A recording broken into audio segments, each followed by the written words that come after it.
Well, it's a day of threatening rain here in the city of Philadelphia this afternoon, but hopefully the rain clouds will hold off until we have played this ball game that has a lot of interesting facets about it.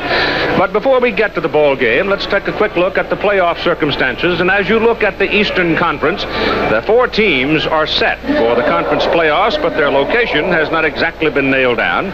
If New Jersey should win here in Philadelphia today and Tampa Bay lose in Birmingham, then Tampa Bay would come to Philadelphia next Saturday afternoon. New Jersey would go to Birmingham next Sunday. If Philadelphia and Birmingham win today, then it's going to be a rematch next Saturday and Sunday of the pairings in this final week of the season. Looking out of the Western Conference, the circumstance, you have the 4 teams now selected. If the Michigan Panthers can beat Chicago today, they will be playing in Los Angeles, and Arizona will be playing at Houston. And if there is anybody unhappy in the game of football today, one would think it would have to be the playing personnel and perhaps the coaching staff and ownership of the Denver Gold. Last Friday night, the Denver Gold closed with a very strong performance against the resurgent Oakland Invaders, posting a victory over the Invaders. Harry Sidney's 42-yard run giving the Gold their 7-0 lead early in the ball game.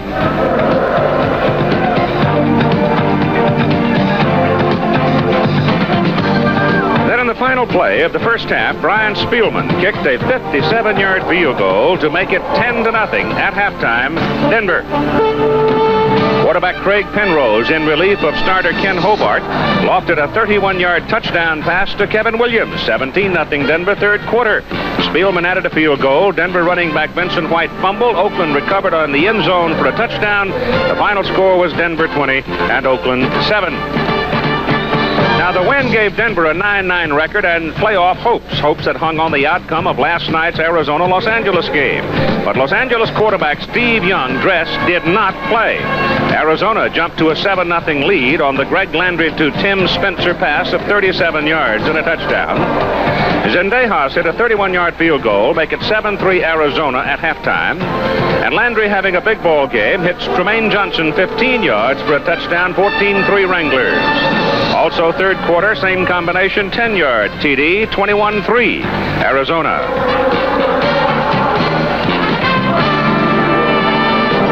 In the fourth quarter, Tim Spencer broke loose for this 35-yard run off the sweep.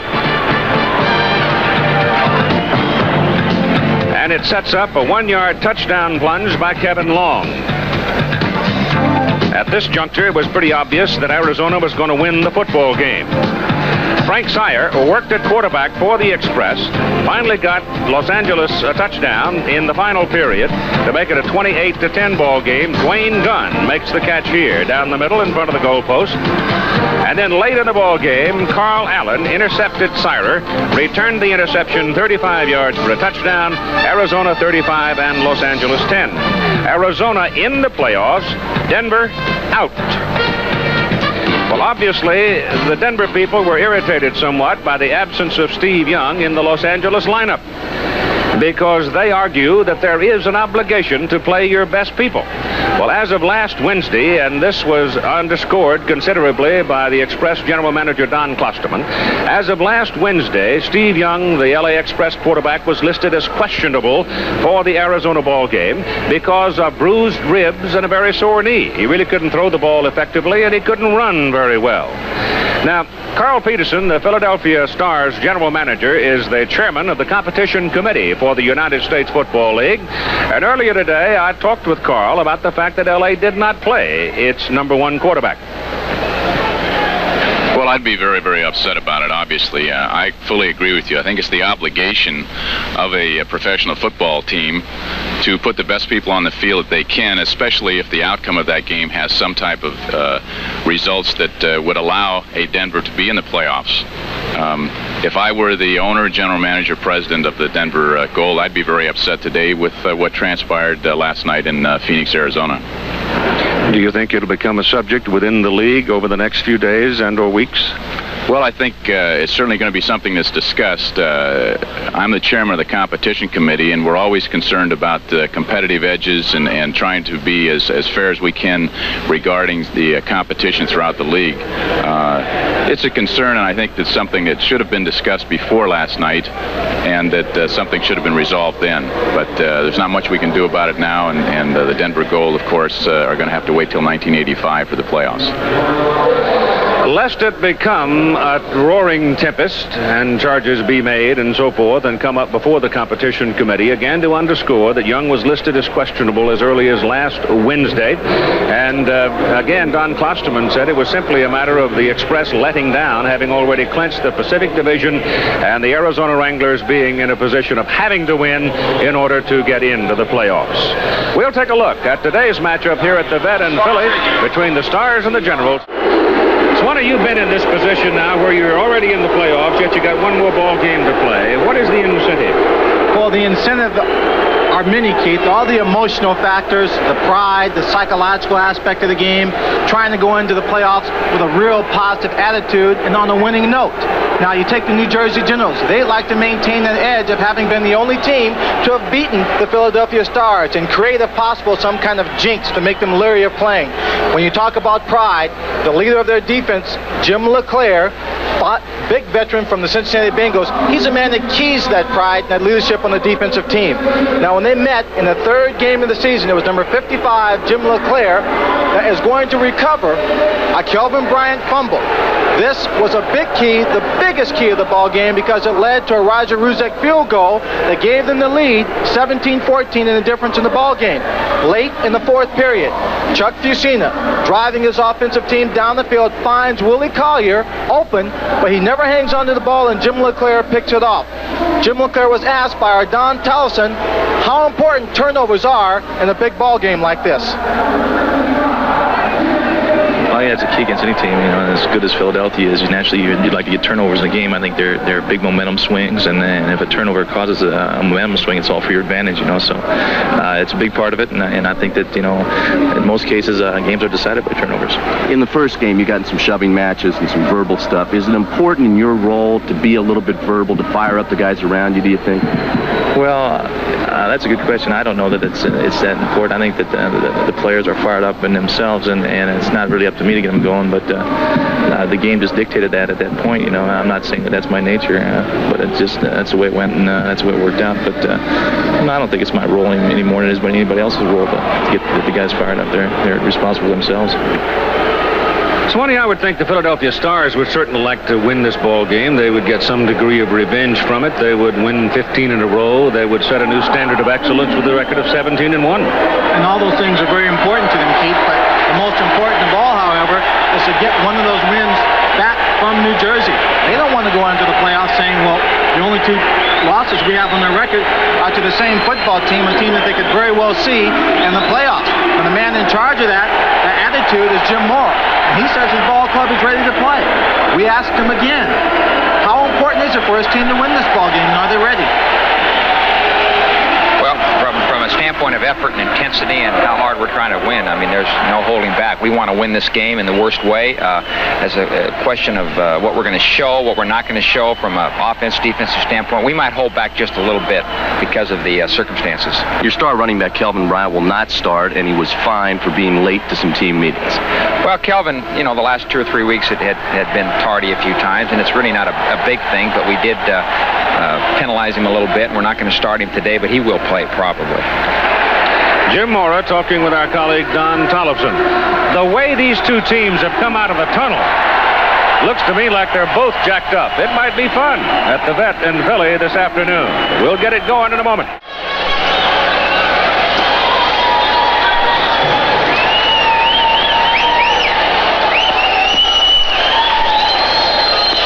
Who will call the coin toss? What is your call? He calls tails. Tails is the call. The coin is head. Philadelphia has won the toss, and they will take the football. In 1983, Philadelphia won 9 of 18 tosses of the coin. 1984, they were 500. They won 9. of the 18th. So the Stars and Kelvin Bryant, as noted by Coach Jim Mora, will not start. He was late for a team meeting. They dinged his pocketbook and put him on the bench for the opening series. The Southern Division that we mentioned, you see Birmingham and Tampa Bay well out in front. New Orleans started big, faded. Memphis was the pesky one in that southern area because they jumped on Tampa Bay and handed them a loss that, depending on what happens today, would haunt them still. But Birmingham was able to pull away and turn back the bid by Memphis to beat them before a sellout crowd at the Liberty Bowl a week ago. There's Kelvin Bryant. As you can see, will not put on the hard hat, at least for the first series of plays. Philadelphia will be going this afternoon without their veteran tight end, Steve Folsom. He has a hamstring and won't play today. As a matter of fact, he's a pretty shaky prospect for next week because he has quite a severe hamstring.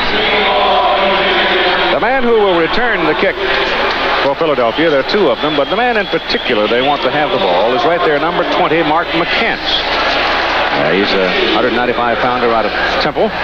Mark McCants is one of the specialists on the hot position on kickoff coverage as well. He's almost always in the fray in pursuit of the ball. Roger Huzek to kick off for the white-shirted New Jersey General. A threat of rain on the horizon, but so far we have had none. It's quite cool at the Vet in Philadelphia, and here we go with the final regular season game of 1984.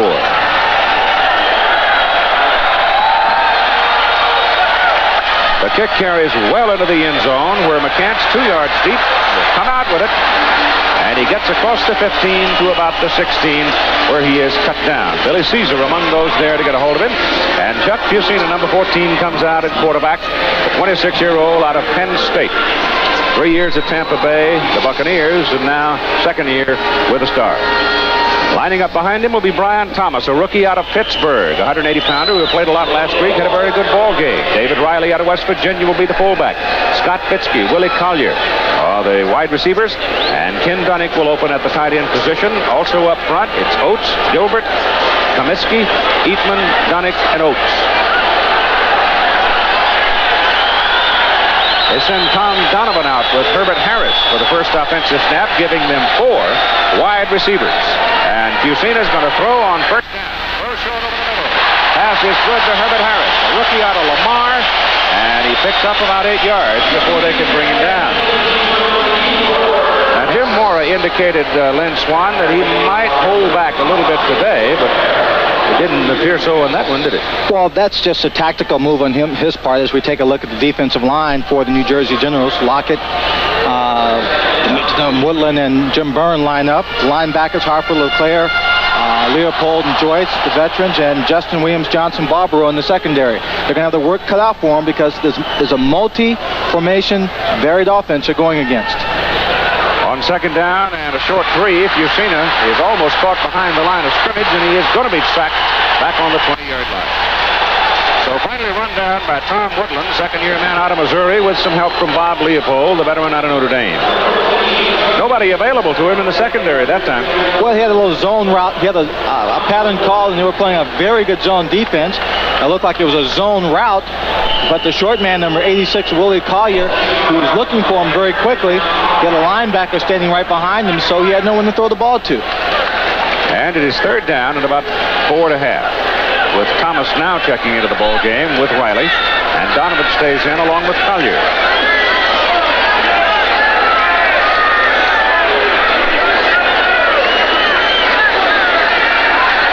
Good protection, pass is complete, and it's just good enough to Willie Collier for a first down.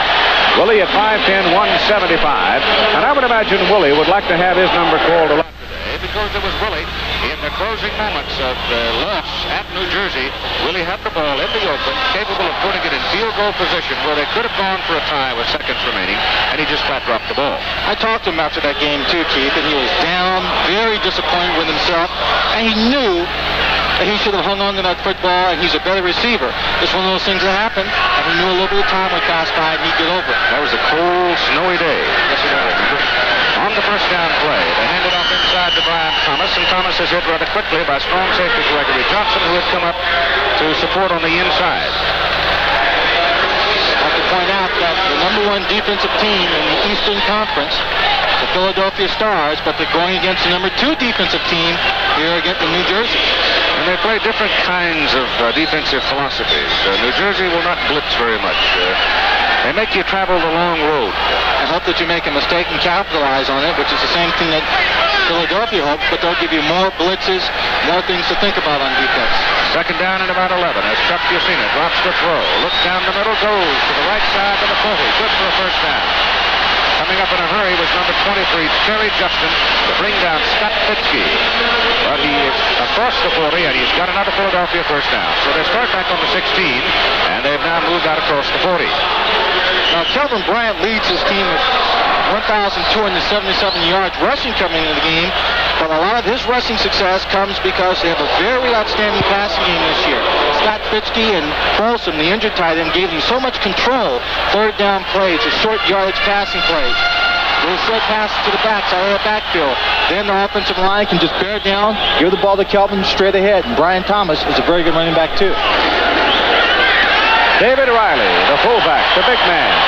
215-pounder out of West Virginia, comes rolling up the middle, and he's got a big gain on first down before John Joyce out of Colgate makes the tackle. He's the right inside linebacker for New Jersey, and he has moved in ahead of Bob Horn in starting at that position. A young player, 230 pounds, who has improved tremendously over the second half of this season. A gain of 8 yards by David Riley. It'll be second down and 2 with the football setting just over the 48.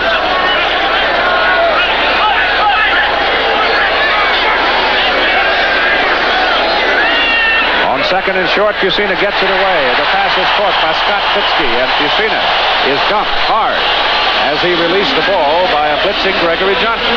But Johnson, the strong safety, was coming that time, and you just have not seen it very many times from New Jersey. Well, we saw something from New Jersey we hadn't seen for quite a while a couple of weeks ago in New Jersey.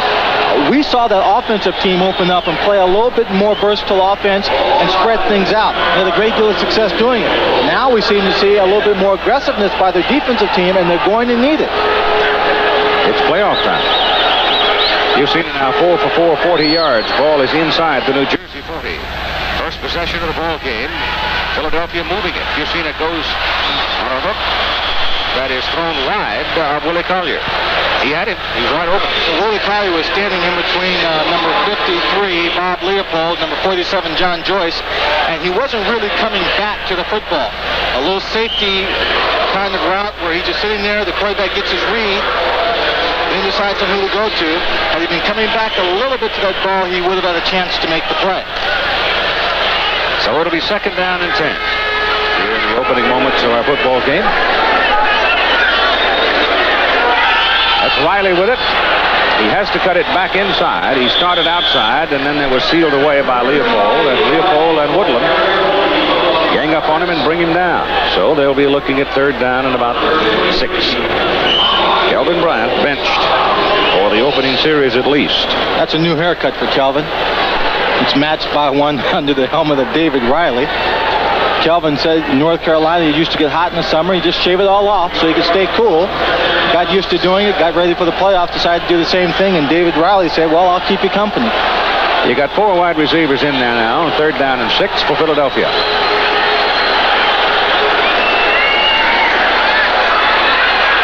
You've seen it ducks away from the pressure, but he won't get the first down.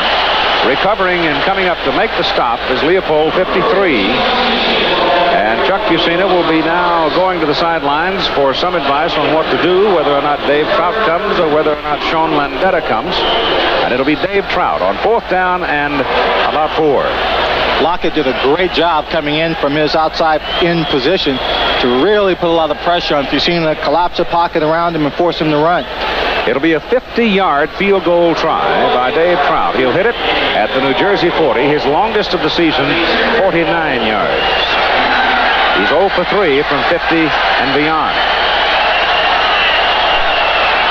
Reardon gets it down. Trout gets his foot on it.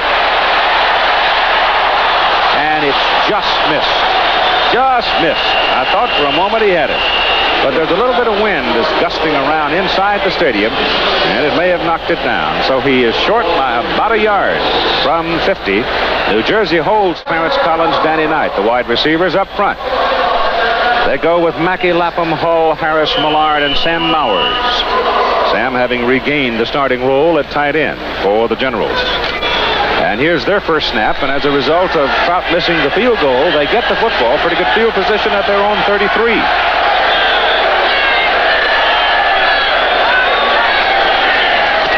And it's Herschel Walker cutting it over the right side on the first play. Comes out for the 41, hit hard. Ball seemed to pop loose. But they're going to call him down, and he took a whack. Well, Sutton brought him down, but Lush just took him about shoulder high with his shoulder, met him, and really bent him backwards onto the turf. Lush, good size, 195 pounds. They go with Moore, Kugler, and Fielder, the three down linemen. The linebackers are Bunning, Howard, Mills, and Cooper. The secondary for Philadelphia, Sutton, Lane, Gibson, and Lush, and they're good ones. Second down and 2 as Herschel picked up 8 yards on that carry with Collins going in motion. Give it back to Walker. He runs it up the middle, picks his way close to midfield. And he's got a first down for the New Jersey Generals as the offensive line that time opened the door for him. Lapham, Hull, and Harris, the big guys right in the middle. The key to the success of the New Jersey running game is to get big yards on first down. Gives them the option on second and third down how to call their plays. They can keep the ball on the ground if they gain 4 or 5 yards or more on first down, creating the third and short situations on the ground, running out the clock, controlling the football game. Generals on their own 49, first down. And it's Walker sweeping left. And again, he's got good yardage. He's got 6 as he goes from the 49 down to about the Philadelphia 45, where George Cooper brings him down. Well, that's what you have to stop. That's the number one weapon of this offensive team. You take a look at Antonio Gibson. Now, he's a strong safety. He is a safety. Lush is behind him. They're going to be responsible for lots of tackles downfield. This defense moves to the ball very well. You see there are 4 people on the ball. Lush in the secondary, following it, reading the play, then reacting to the run, coming up to make the stick. Tony had started to go with Clarence Collins, the motion man, and then went back to get into the play. It's second down and 5. This is Carthen. And he's at the 44. Pete Kugler, number 67. Bottom of the stack. And every time you see Pete these days, he says, "Speak softly, will you? My body is aching." Well, coming in from San Francisco, having played the full season in the playoffs. Now another whole season, as you take a look at Chicago Blitz with a 3-point lead over the Panthers. Well, now Michigan, if they should win this afternoon, will go to Los Angeles to play the Express in the first round of the playoffs. If they get beat, they're going to have to go down and face that bunch of rabbits in Houston. That'll be a tough chore. Sipe to throw it to the sideline. Incomplete. Almost picked off. Intended for Danny Knight. And he was almost picked off by Garcia Lane, number 47. Garcia Lane is the cornerback they brought in to free Antonio Gibson, who was the starting quarterback for all of 1983, to go into the strong safety position. He's been picked on quite a few times throughout the year, people figuring he doesn't have that much experience, but he's met the challenge and played very well for the ball club. Lane is also the punt returner for Philadelphia. He's averaging just under 9 yards per return. He's in the hot seat. With all the quarterback power in this new league and teams wanting to put the ball in the air, if you're playing out in defensive corner, you better be tough.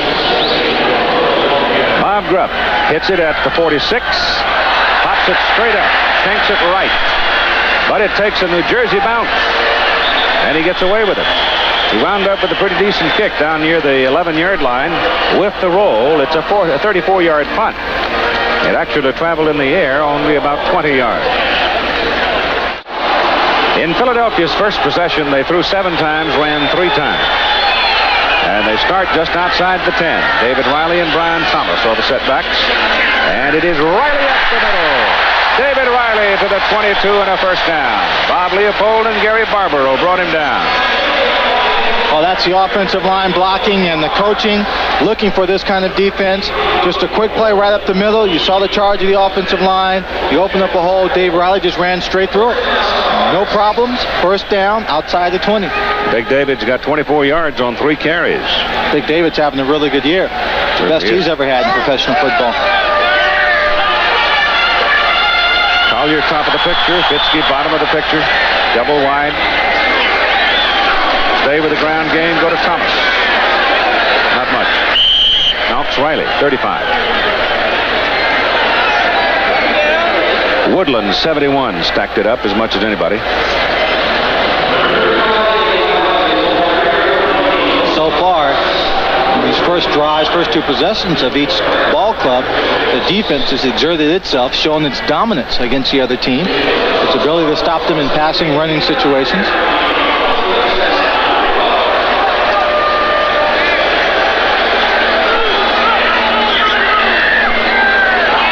Second down and 8.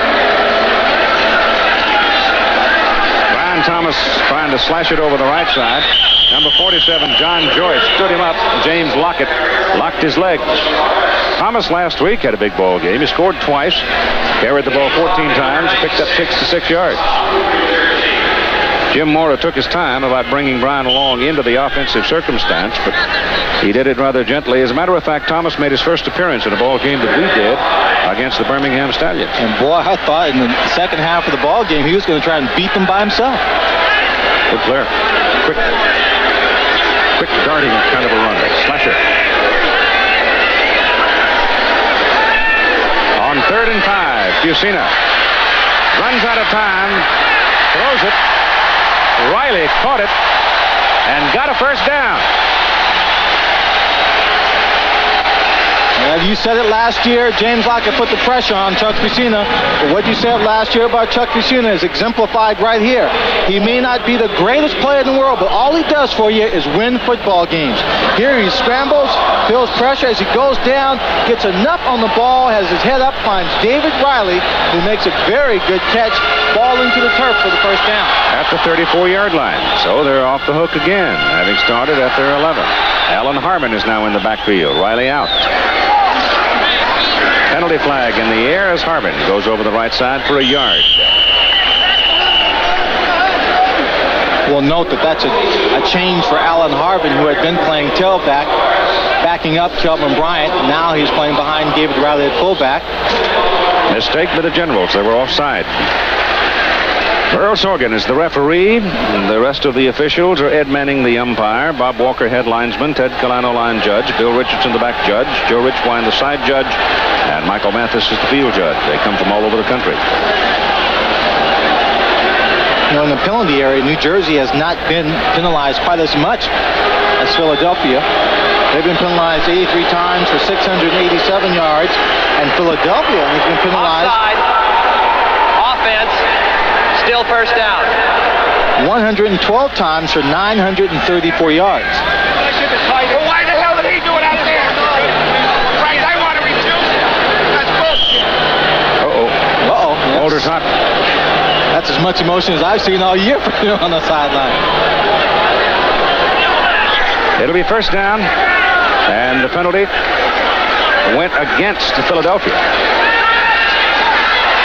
Instead of New Jersey, they throw the pass to Ken Dunnick, and Dunnick is thrown down at the 40. What they're doing, Keith, they've been running this kind of pass play all year long. They'll send the receivers downfield about 15 yards, get the linebackers back to cover. Then they'll send Dunnick. He gets an inside release from the linebacker here, comes underneath the linebackers. The quarterback reads. If he's open, you throw him the football. It's a short pass. And he can turn it upfield. By doing that, he picks up another 8 yards. He's big as a house. He's 6'6", 245 pounds. So he's quite a big target.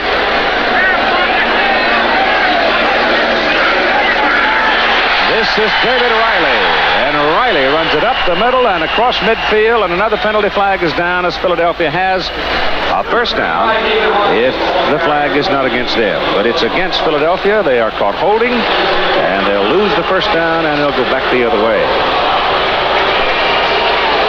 Well, obviously, they're playing a tendency. They found a weakness. That's Brian Sipe, quarterback for the Generals, on the sideline.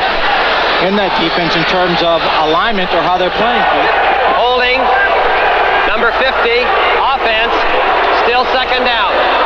Now I'm going to take a look at number 55, LeClaire, and 47, Joyce. So the inside linebackers, either they're lining up wide by formation, which allows the middle to be very open, with a quick back, the fullback coming through, or on the snap of the ball in certain formations, they're just taking off and vacating that area. Here's a new face into the ball game who was there previously, suffered quite a severe injury, but he is now back, and I think could be a very important factor for the New Jersey Generals in the pass rush. Freddie Gilbert is on the field. They throw a screen pass out to Riley. Riley's going to turn it into something, but there is a penalty flag thrown at about the 31-yard line.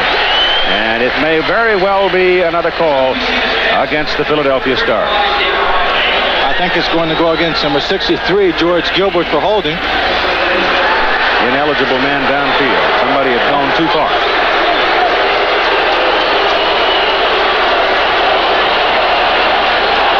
Getting a little sprinkling of rain now. So Philadelphia is mistaking itself right back into a hole. Yes, they are. No score first quarter, and the first quarter's about over. We had 1:45 to play. Ineligible receiver, illegally downfield. Number 50, offense. Loss of down. Third down. It's a tough day for Bart. He's had 2 flags in a row. Yeah, that was a poorly set up screen in the sense that you see Chuck Feeney's not really getting a hard pass rush. Everybody's over there on the screen. One of the offensive linemen was almost in the way of David Riley, but number 50 had just gotten beyond the line of scrimmage and was caught by the official. So it's third down and about 25.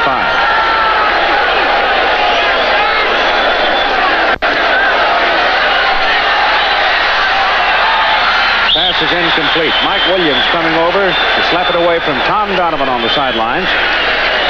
He would have had his first down if he had been able to catch it. And so now Sean Landetta will have to come in, and they need a big one from him in the closing minute of the first quarter of play. Birmingham out to a 7-0 lead over Tampa Bay, with Joe Cribbs running it in from 14 yards.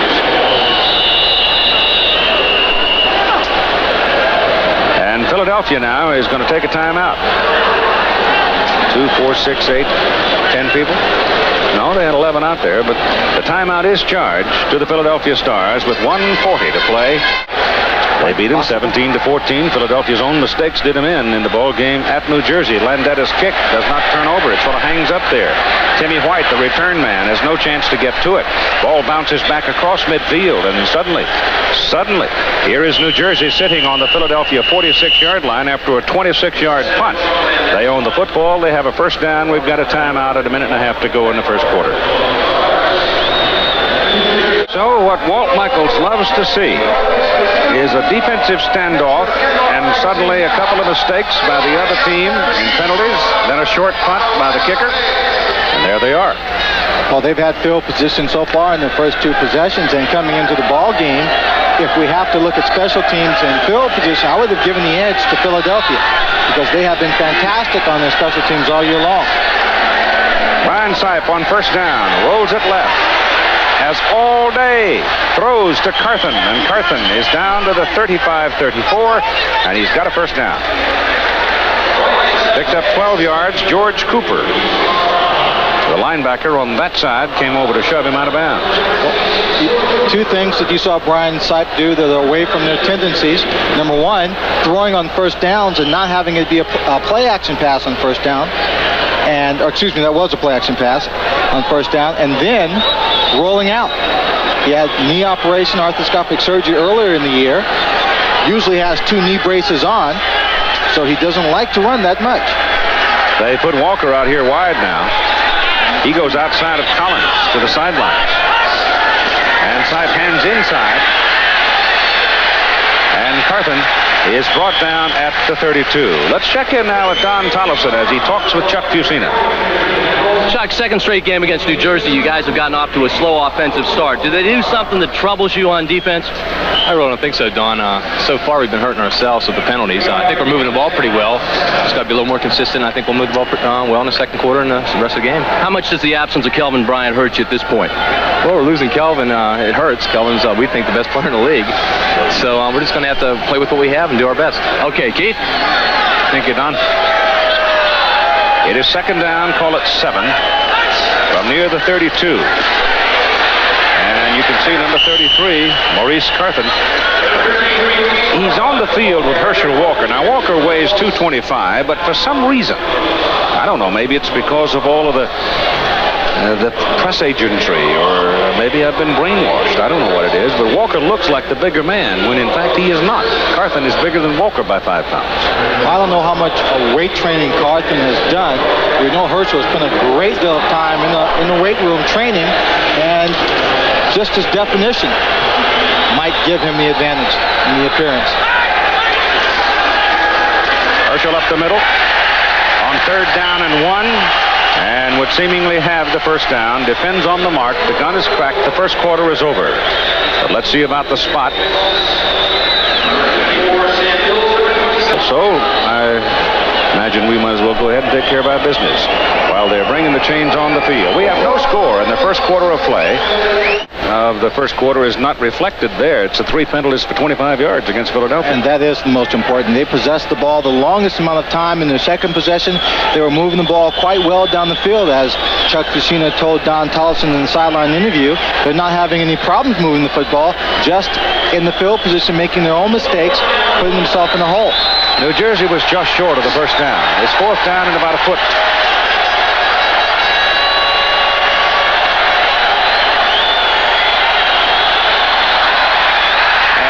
Will have the first down.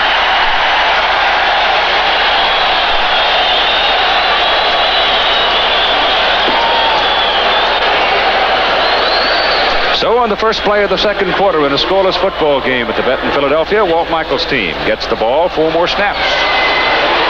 It's sitting near the Philadelphia 23.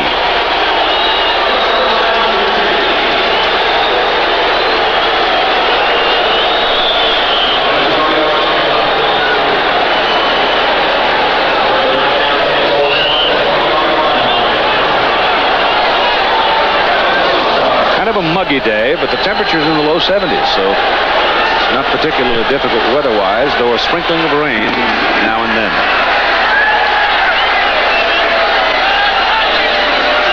Sipe on first down.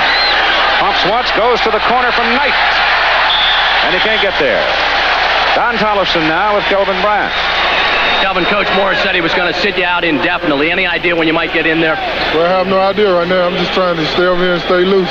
Scoreless ball game. It's got to be difficult for a player to sit and watch when he wants to be playing. Yeah, it is, but, you know, I can take it. Did Coach Moore get his message through, though, about being late to meetings? Yeah, he did. You know, he just had to do what he had to do. You know, I'm ready, you know, whenever he want me to go in. So from now on, it's on time, Kelvin Bryant. Well, yeah, I hope I can stay on time. All righty, Kelvin Bryant down on the sidelines. Will be back in the game at some point, Keith. Well, his coach hopes he stays on time, too. He likes to keep him in the ball game. He's a terrific kid. He really is. He's not a kid. He's a fine young man. Brian Sipe throws a little behind Danny Knight. Danny reaching back, tried to pull it in, but couldn't do it. And suddenly now it is 3rd down and 10, and the ball sits just short of the Philadelphia 23. It would have been a great catch had he been able to pull it in. I just noticed when he walked out up, Keith, when he got up off the ground, Keith, it seemed to be dragging his right leg a little bit. Just a slight favoring of that leg. New Orleans out over Washington 7-0. Breakers trying to close the season with a win. They started big, but they've had a lot of grief lately. 3rd and 10. A double wide bottom of the picture. Sipe checking off, taking a long time on the count. Pressure's on. It's William Fuller, the sack. And that may have taken him out of field goal range. Well, this is the position on the field where the Philadelphia defense really lays its ears back. They came up to the line. They gave you a blitz look. They dropped everybody else back. They sent 4 linemen down the field. The results, a big sack, takes them out of the sure field goal range. They're bringing in number 3. The punter. The punter, Rupp. Roger Ruzek was on the sideline. He knew he had a chance at least for a field goal from there. The big sack there backs him all the way up to the 35-yard line. Rupp will try to kill it deep. He hits a knuckleball up, but it's going to carry to the end zone. And so the Philadelphia Stars bow their defensive neck now as the rain gets a little harder. And they'll take over first down at their own 20. Still scoreless. We're in the second quarter with 13:53 to play. We had a penalty called in the melee following the punt. And we're waiting for definition of the penalty by Verl Sorgen, the referee. It was, however, against Philadelphia, which now gives New Jersey Generals the option of punting again. But on the field is number 9, Roger Ruzek, the field goal kicker. The ball has been marked down at the 37, so it'll be a 47-yard field goal try. Here's your penalty. During the last kick, Philadelphia had 12 players participating. The play goes over. 4th down. 3 out of 6 now on the season for Ruzek between 40 and 50. This one is from 47, and you can see the folks now starting to wrap up as the rain increases. I just hope we don't get a great big old gully washer before the day's over. We have seen it rain here in Philadelphia in the springtime. Ruzek from 47 yards out of Drupp's hole.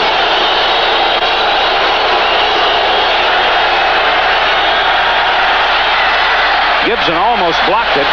Got enough leg. It's good. So Ruzek from 47 yards gives the New Jersey Generals the lead. 3-0 at 13:48 to go in the first half. And again, it was a Philadelphia mistake, their 4th penalty of the ball game. And it looks like we're going to have a wet afternoon after all. Philadelphia's never been shut out in the first half. They're undefeated this year at home. Their only loss was to New Jersey at Giant Stadium in the Meadowlands. After this kickoff, Keith, I'll tell you a bad memory I have involving a jinx. There's a knuckleball floating down and out of bounds. Back him up 5 yards, and Ruzek will have to kick it again. Let's talk about jinx. I mean, you've heard about them, or we've seen them in certain rivalries. When I was in Pittsburgh, the last 3 years, we seem to have been snake bitten by the Cincinnati Bengals. We go into Cincinnati, a team that we felt we should have beaten, and we would make mistake after mistake after mistake, and we'd never win. They went to the Super Bowl. They came back. We couldn't beat them in regular season ball games. Finally, in my last year of the strike season, we beat them in the 2nd game of the year, and we beat them soundly. But we just kept making mistakes we should not have made, and it was something in our heads that said, God, this game is going to be trouble. Now I'm beginning to wonder, can the New Jersey Generals, they match up well against Philadelphia, and give them that feeling of being jinxed against this ball club? Well, Michigan is struggling against the blitz, aren't they? Yes, they are. And Birmingham is continuing to hold on to its 7-0 lead over Tampa Bay. Remember now, if New Jersey wins, Tampa Bay loses, Tampa Bay has to come to Philadelphia next Saturday. That's a high-hanging kickoff. And it's going to be returned by Victor Harrison. And Harrison accelerates across the 30. So the Stars get pretty good field position after the penalty. And after the return by Harrison. Now, Philadelphia's 4 penalties have been particularly costly to them. 2 of them wiped out a first down, set up a 3rd and 24, and then set up the field goal by New Jersey. So, their own mistakes.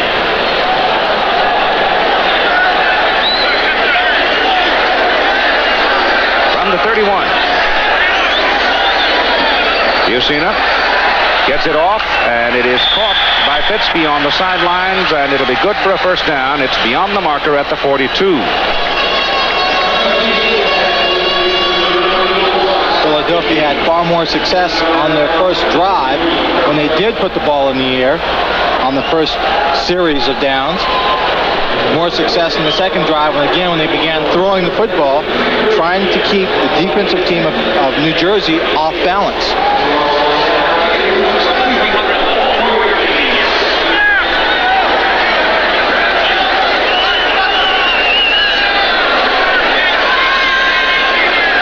Jersey showing blitz. Preston comes. You've seen his pass is overthrown on the sideline. Fitzke was over there. Number 25, Preston. John Preston, the strong safety. He came up, lined up at the line of scrimmage. Inside the defensive tackles, and looked like he was going to come. That's Gary Barbaro. Pro with the Kansas City Chiefs for many years. He was shaken up, came out of the ballgame for a moment. Billy Caesar's in. Gregory Johnson, Billy Caesar, Kerry Justin, Mike Williams are the secondary people. They've got 4 wide receivers out there now for Philadelphia. And good protection for Fucina as he goes down the middle. Pass is caught by Harris. And Herbert Harris fumbles the football, and the New Jersey Generals come away with it. Guess who? Preston or LeClaire? LeClaire. He recovered 2 fumbles the first time they met. One set up the winning field goal. The other one killed Philadelphia's comeback hopes. And the pass was good to Harris down inside the 25. He coughed it up, and LeClaire was there. Harris is doing a very good job of making the moves downfield, picking up extra yards. He gets wide, it's open here in the zone. But now as you're making the moves, watch. No, it was 25. Knocked it loose. It was 25, John Preston, who knocked it loose, and then LeClaire came over to recover it. When he's running, he can't see who's coming in from behind. Then John Preston came up, didn't really go for the tackle. He went for the strip, and Jim LeClaire hustled down to pick up the results of his good work. How prophetic. We show his 2 fumble recoveries. He talks about how a big play can turn the game around, momentum. They stop a big play by Harris. Oh, Herbert was carrying the ball out there like a sack of lettuce anyway. He didn't have it tucked away at all. Yeah, but you know, when someone comes up from behind like that, Keith, you can have a pretty good grip on it. If they just come across with that arm the right direction, they have a good shot at knocking it loose. 10-0 Birmingham now in that ball game down south. They go to the I formation with Walker deep. First down, New Jersey. Their own 25. And Walker is locked by Antonio Gibson, strong safety, who had looped in inside the defensive end and got into the backfield to make the play. Looked like he read that play by formation, the tendency of the New Jersey team.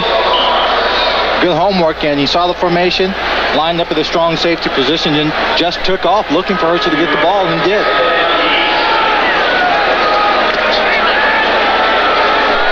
Gain of 2, second down and 8, moving out to about the 26. Just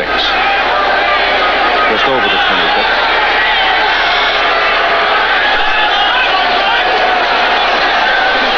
Philadelphia caught for encroachment.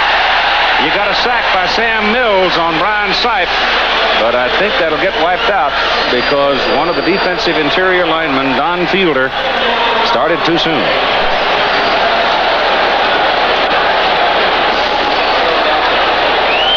Mistake. That's 5. That's 5 penalties against the Philadelphia Stars. All of them have hurt their progress or their defensive efforts. Don Tollison now with Jim LeClaire. Offside. Defense. Still second down. Lucky is probably a better word. I just happened to be following the play on the field, and I think John Preston hit the ball out. I just happened to jump on it. Right spot at right time, I guess. Jim, second straight game against Philly, you've really stopped their offense early on. Do you guys do something that confuses them or troubles them? Well, I don't think so. It's early in the game yet. We just hope we can stop them the rest of the way. Jim LeClaire and that defense playing pretty well right now, Keith. You said it. Second down, 3. Whistle, stop it.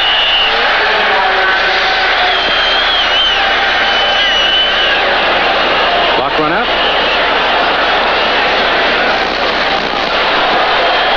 False start. Number 62, offense. Dave Lapham. Moved too soon. Both teams kind of staggering around here in the first half. 11:54 to go. It's a ball game that both would like to win, but it's also a ball game where they don't want to spend too much. I think that's what Jim Moore meant by resting his people or getting some of his people out of the ball game. If they jump out to a big lead or if they're behind by a lot, he'll take his starters out, rest them up for next week. Sipe gives to Carthen. Carthen is caught by Sam Mills and thrown down. Stocky Sam, 5'9", 225. Sam Mills was a man who came in on that blitz and sacked Brian Sipe that was nullified by the penalty against Philadelphia. Maurice Carthen, after he was stopped by the Philadelphia Stars, just bounced right back up Jog downfield for a little bit, back to the huddle, and now off to the sideline. He's gained over 1,000 yards this season for the New Jersey Generals. One of the few tandems out of the same backfield able to do that, Walker and Carthon. 3rd down and 6. Sight with time. Oh boy, that could have gone either way. Clarence Collins down the middle. Scott Warner coming for the ball, and collision. Very big collision. Scott Warner was going for the interception. You're not going to see him in the picture until the ball is thrown. Ryan gets it up in the air. I don't know if you saw him right there. Now, can you imagine what would have happened to Clarence had Scott gone for the hit as opposed to the interception? He might be picking up the pieces today. Pressure on, but Grupp gets it out and gets a pretty good kick out of it. Garcia Lane. Oh, look at him. One man.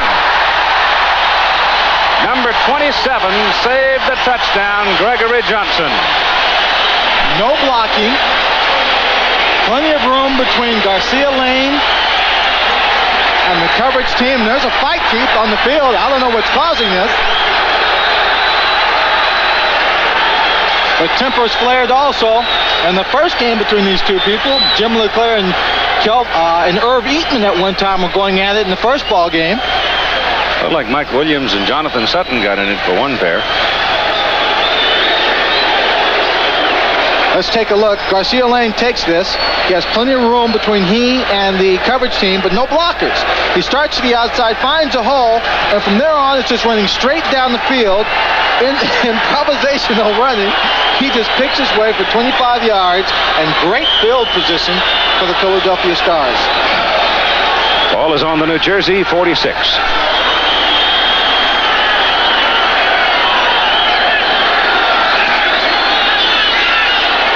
Give it to Brian Thomas, and Thomas surges down to about the 44. And there's some tempers. There's some tempers. Dave Riley getting into it now. And, well, Dave Riley had number 96, James Lockett, blocked and pinned down to the ground on that play. Then number 71, Tom Woodland, came over and was kind of pulling at Riley, trying to get him off the pile. I said, wait a minute, what are you doing laying on top of him in somewhat of an aggressive manner? And then Riley got up and said, I don't care who you are. I can block anybody I want to. Gave him a little shove. And, of course, Woodland says, I'm not going to take it. Then you get the pushing and shoving. Everybody jumps in on it, wants a piece of the action. Earl Sorgan trying to calm everybody down now so we can play football and instead of having a street fight. 10:26 to go in the first half.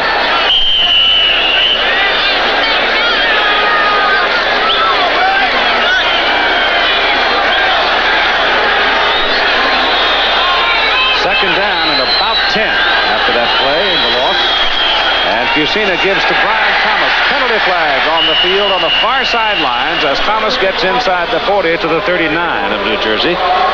But let's see about the penalty. It's against Philadelphia. I can tell by the reaction of Dunnick and Eatman. My goodness. That's 6 penalties.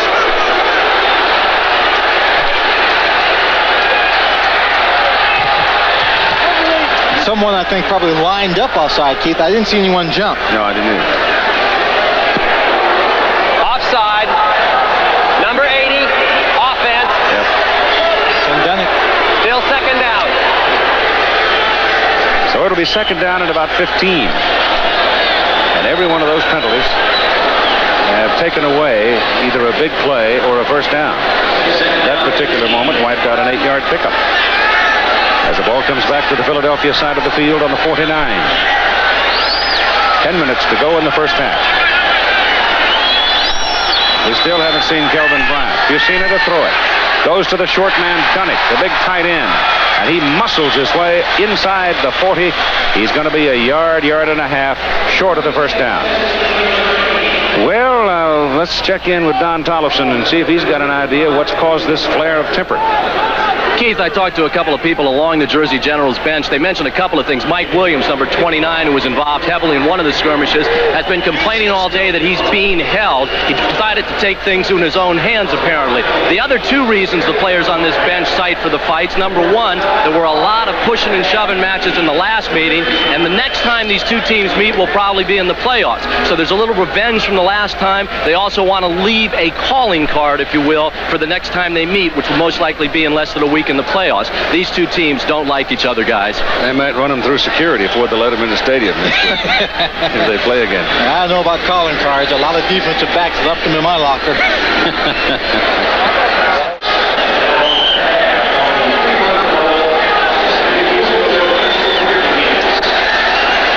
Third down, short 3 for Philadelphia. Just inside the New Jersey 39.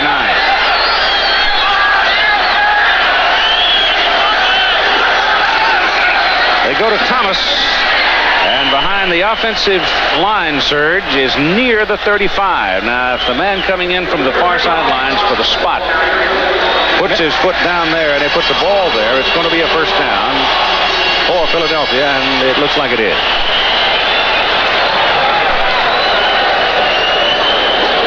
.33 now in the Michigan-Chicago game. Vujovic, 39 yards. And Washington, New Orleans are even. You got to remember now that Michigan and Houston, Michigan beat Houston twice this year. 31-28 overtime, 52-34. Looks like they'll be going to Los Angeles. This is Fusina rolling out. Slides underneath Jim LeClaire and picks up about 9 yards. That's a perfect example of what the hook slide can save your neck. Yeah, it can save your neck, but he got up a little hot too, because once he went down, there were two people that came in on the tackle that really tried to inflict a good shot on him, inflict a little pain, and he popped right up and ran to the nearest official, trying to draw a penalty from it. Play action, he has the option to pass or run, and he just opts to run. Right there, he's crunched. He gets up right away, and he looks for the official. He's crunched by Jim LeClaire and Mike Williams. Give him 8 yards, second down 2. This is Brian Thomas behind Comiskey. Gets around the corner and gets the first down near the New Jersey 20. Now the Philadelphia offensive people are starting to play with a little more fervor. Zest. Enthusiasm. Anger. Brian Thomas, the third all-time leading rusher at the University of Pittsburgh. Number 1, Tony Dorsett.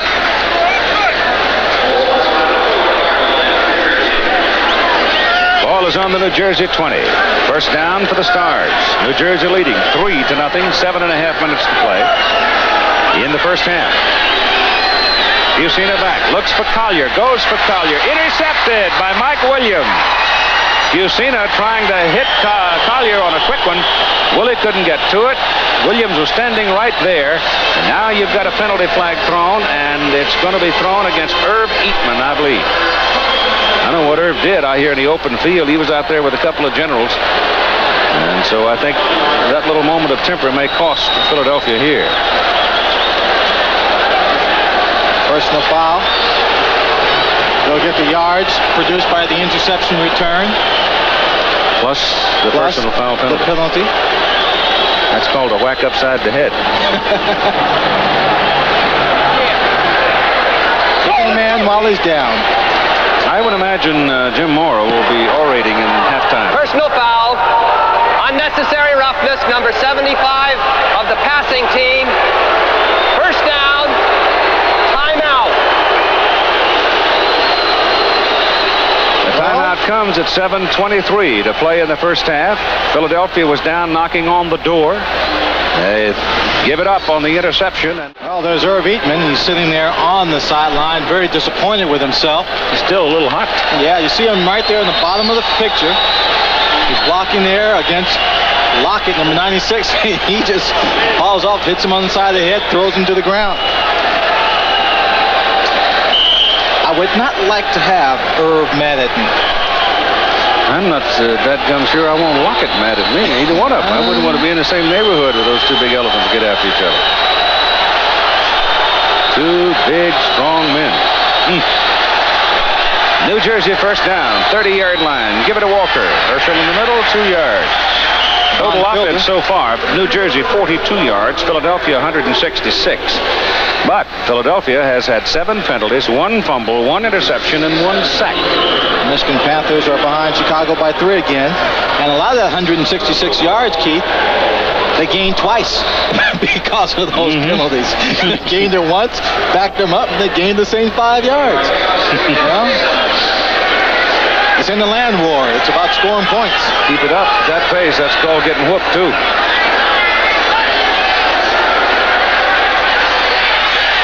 Side pass, Knight.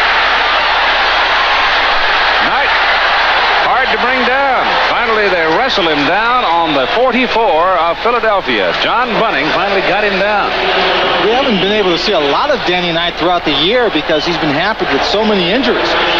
But now he seems to be playing very well. A couple of times you've seen him catch passes right here. He'll catch this one in stride. Won't be slowed down. He gets hit there by Lust, stays up. 59, that's Bunning, who has a shot at him. He has another shot, grabs him by the shoelaces, and finally brings him down. It's a good solid run. He didn't pick up a lot of yards because he was running from sideline to sideline. 44-yard line of Philadelphia. First down for the Generals. Sipe still got it. Goes big for Walker, and it is knocked down by Garcia Lane.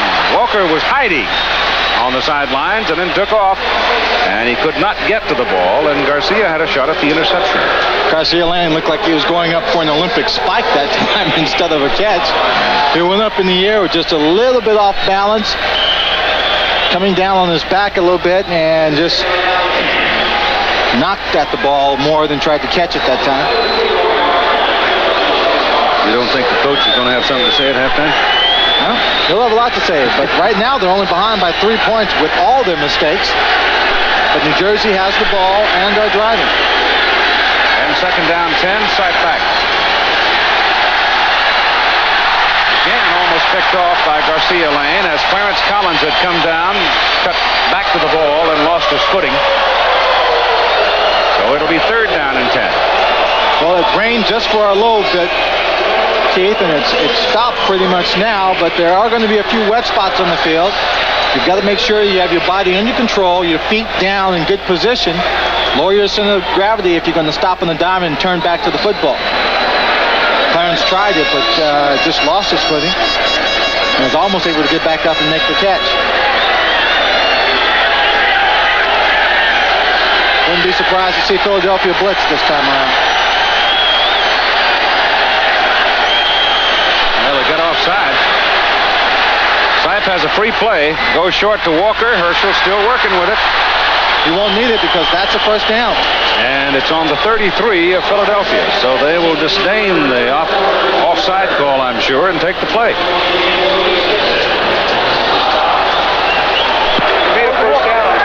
Offside. Defense. Penalty decline. First down. Well, that penalty won't count against them as they didn't take it. Well, I think it certainly had an effect on the attitude and the play of the defensive team on that last drive, on that last play. Philadelphia, of course, the top-ranking defensive team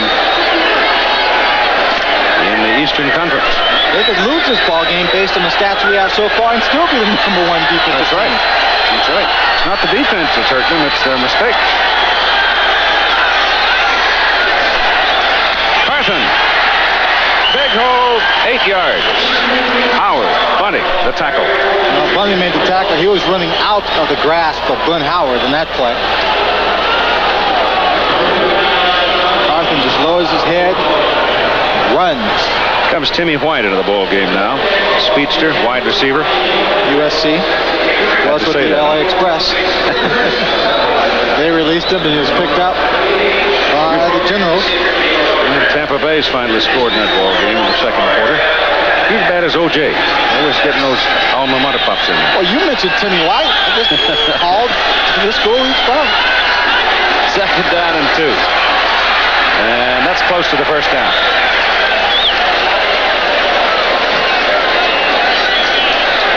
Carthen out of Arkansas State. Played tight end in college. That's close close to the first down. Another tight end making a lot of noise as a running back in the USFL, of course, is Todd Fowler at Houston. Yes. Broke his teammate's record. Sam Harrell had the record for the most yards rushing in a game of 200. Then he came on and ran for 208. Oh, it's close. From here, it looks like a first down. And down there, too.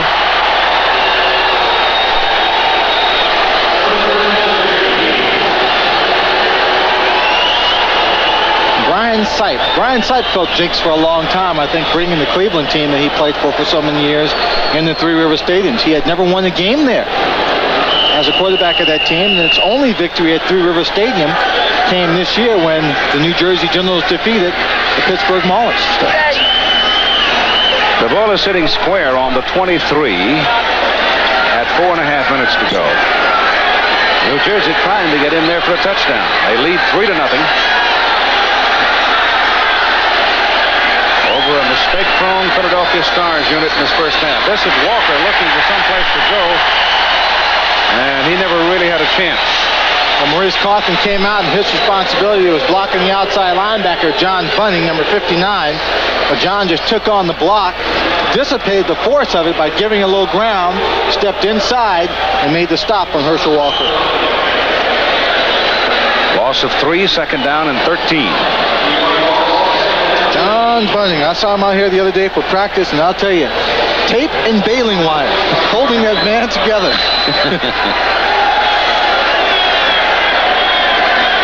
Walker is the man in motion, coming out now as a wide receiver and setting near the sideline. And sight back goes for Walker. And the pass is incomplete. Garcia Lane had fallen down, but the ball was nowhere near Herschel. If the pass had been a little more accurate, or maybe Herschel had turned it inside a little bit. I don't really know whose fault it was, whether it was Sipes or Walker's. It was Brian Sipes' fault on that one. Herschel Walker running down the outside. He gets beyond Garcia Lane. If the ball is all the way out to the sideline, he's got a shot at it. The ball was short, thrown well inside of where Herschel was. The only person who had a chance was Garcia Lane. He was on his back. Well, he fell on his back trying to cut inside to pick it off. Couldn't get his body turned around in time. Third down and 13.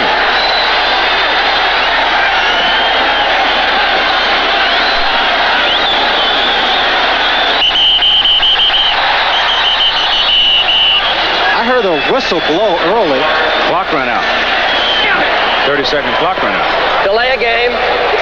Number 17, offense. Took a long time in the huddle to get the play in. Then Cole looked like he checked off at the line of scrimmage, and just as a 0 came up, he got his snap, but they ruled it too late.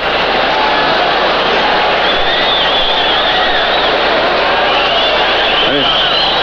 Oh, losing is for the birds, huh? I would agree with that. Yep.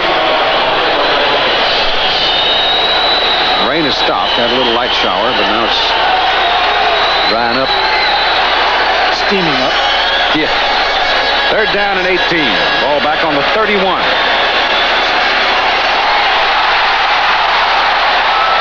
Kugler almost had Sipe.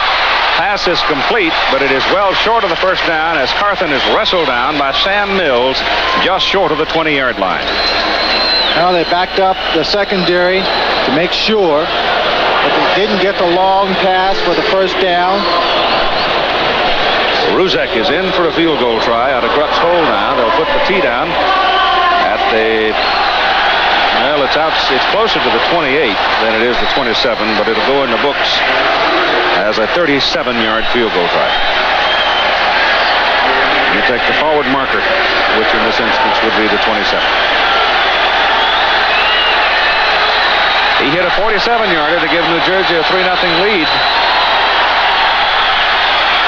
He's got a lot of leg on this one, and he's got another one. So he's kicked them 47 and 37.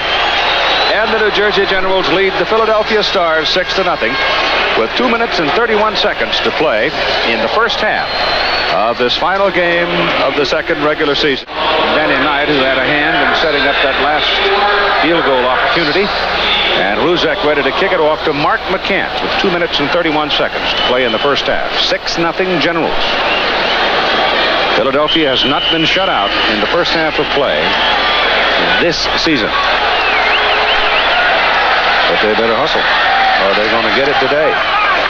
It is not an award-winning first half for either team. From the goal line, McCants to the 20.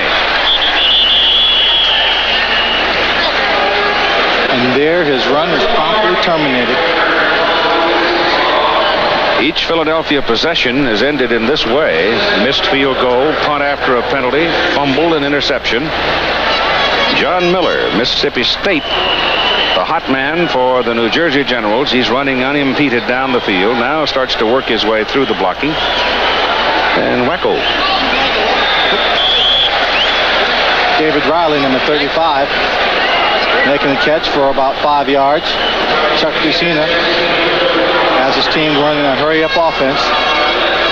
They'll get 2 plays called in the huddle. Got to hit the 2-minute warning, stopping the clock. So they'll have the timeout here and time to talk and do some plotting for the next 2 minutes of play, with New Jersey on top 6-0. And Philadelphia with the football, looking at second down and a long 4, just short of their own 26-yard line, trailing 6-0 in the ball game. Our congratulations to the Jacksonville Bulls. They had a pretty good first year, 6-12 record, but they averaged 46,730 per ball game for a new USFL average attendance record. As Fusina's pass is down the middle, and the pass is good to Willie Collier. And Collier coming back upfield, trying to 1, pick up some help, and 2, find an opening. Yielded a little bit of yardage that time. They mark him just over the 45, but it's first down. And remember, the clock stops as the chains are moved on each first down, and Philadelphia ready to go to work now. Hurry up, just over the 45. Fusina back. Ball is batted down at the line of scrimmage. Jim Byrne reached up and slapped it aside. He had Collier crossing in a short zone, and Willie had a lot of daylight. He sure did. Play before that, he had Scott Fitzke come across the short zone. He wasn't open, but he watched him go across. Then the look off to Fitzke made the secondary spread apart a little bit more than Willie Collier came around behind that over the middle for the catch. He tried to do the same thing in reverse. Ball was batted down. Stars have only 1 timeout remaining with 1:45 to go in the first half now. Second down and 10 from their own 45.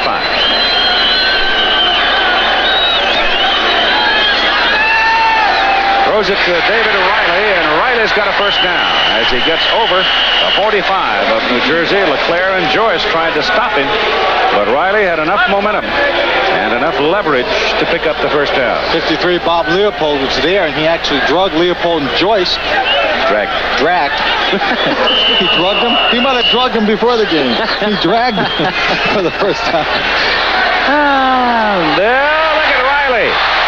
LeClaire had a hold of him, and Riley just slipped right underneath LeClaire and went down and picked up a first down, and now we've got a Philadelphia man, Riley, hurt.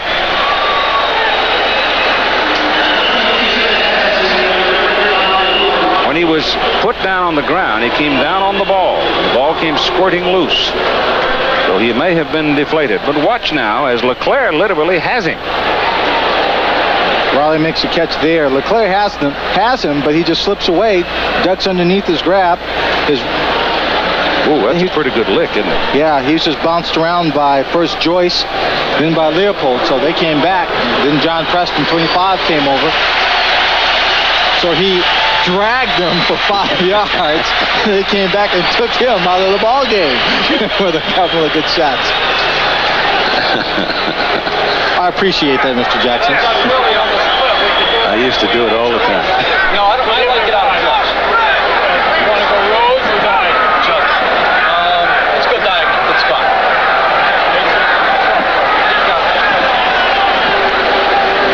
Well, your guess is as good as mine. We said something about Scott, so that would mean Fitzke. He's number 81. Brian Thomas is going to go out now. Tell you one thing, Jim Morris stuck to his guns. He's kept Kelvin Bryant on the sideline. Well, Kelvin was fined $1,000 for being late. The normal fine is $50. He's been late a couple of times. It's a first down at the New Jersey 31.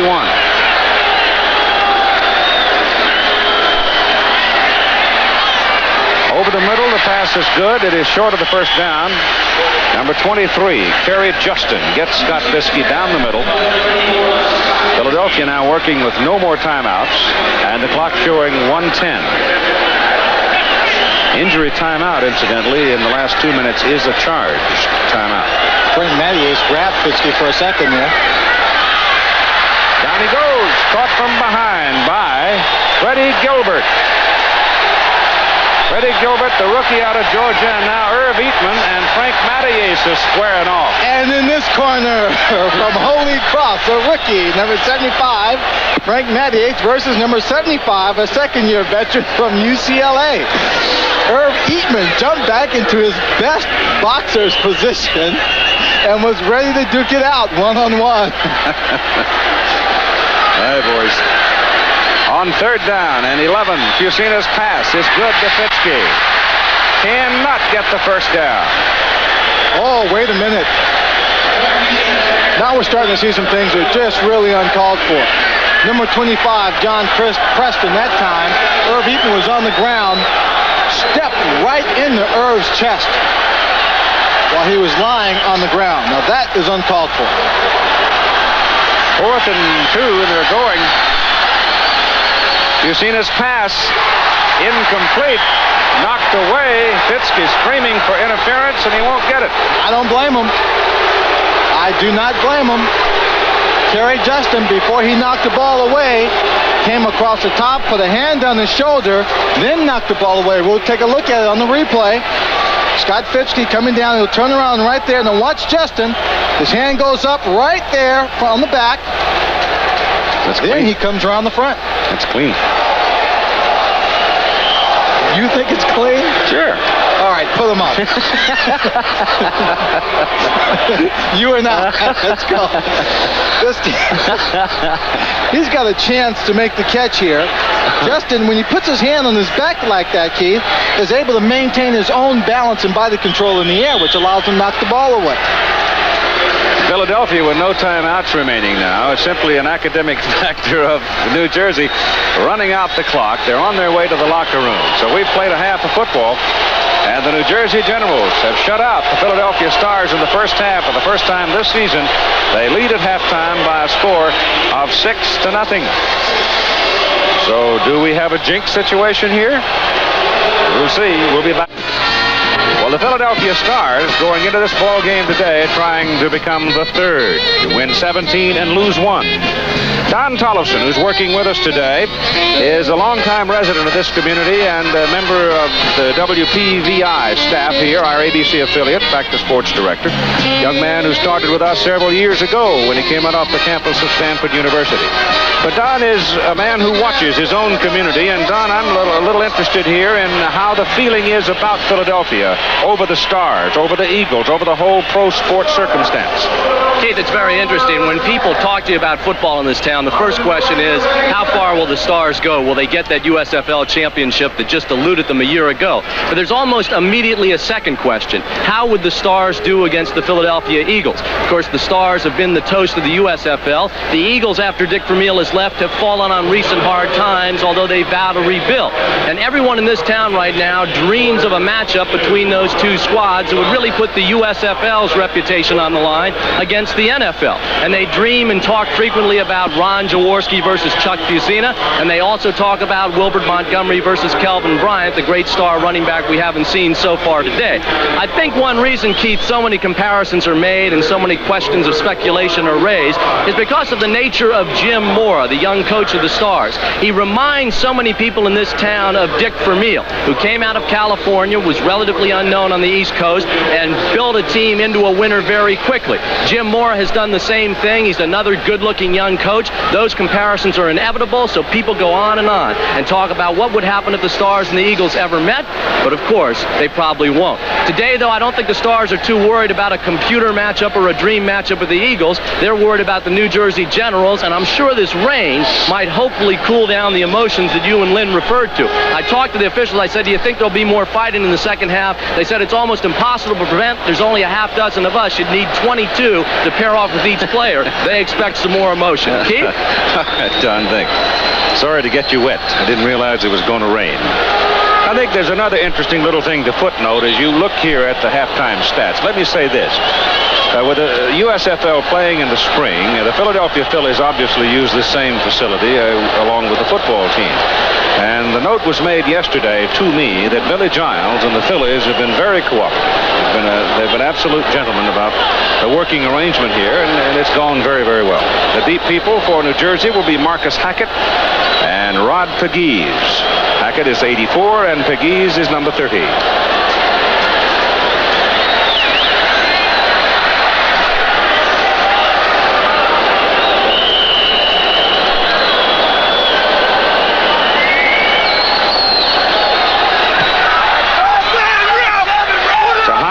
To Pegues at the 6.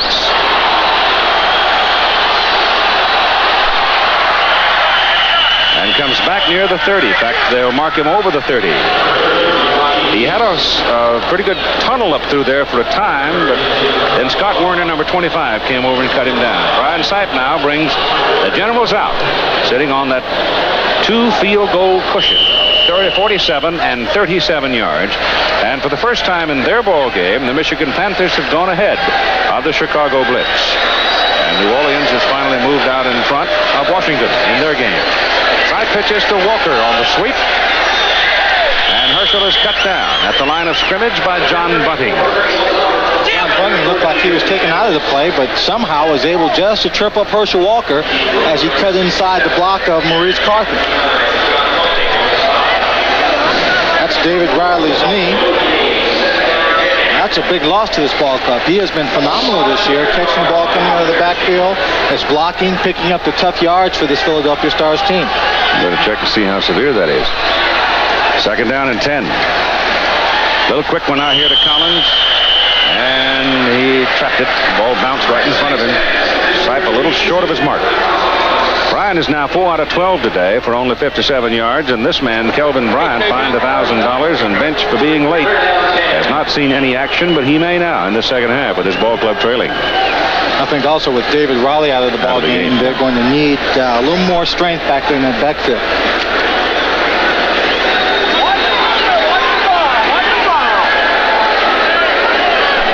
It is third down and 10.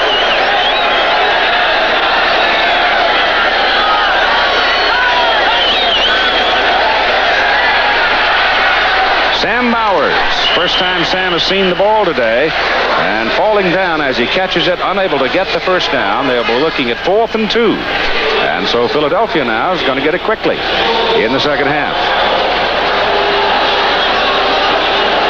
See what kind of punt Rupp gets away this time. Philadelphia hoping to establish better field position throughout the second half. Garcia Lane is back. Scott Werner, who did the punt returning a year ago, is the short man. It's a good kick. Really hung it up there a long time. Ran Garcia Lane all the way back to the 13 and down on the 19 and penalty flag. Number 25, Scott Warren, who just pushed number 57, John Miller, in the back. And Fisher was right there on the sideline. Perfect position to see it. Matter of fact, the block was not necessary. Miller was not going to be in position at all. It was a 50-yard punt by Rupp, 6-yard return, illegal use of hands, Philadelphia. David, how many penalties now? There must be about 8. They've been consistent, that's for sure. Penalized throughout the ball game. On the return, illegal block in the back, number 25 of the return team. First down, timeout. 8 flags, 65 yards, and every one of them is hurt. And you watch Lane, he's being backed up. Excellent punt by Grupp. Starts to look for some plays. Now there's 57 right there, and 25, Scott Warren's the man that came in that made the block. He wouldn't have had the chance to make the tackle. The man was about to turn upfield and run away from him. David Riley, hurt knee. Don, what's the story on Riley's knee? Well, Keith, the story is this. It's a sprain of the medial collateral of the left knee. David Riley told me that there are a lot of late hits out there today. That's probably one of the reasons there's been so much fighting.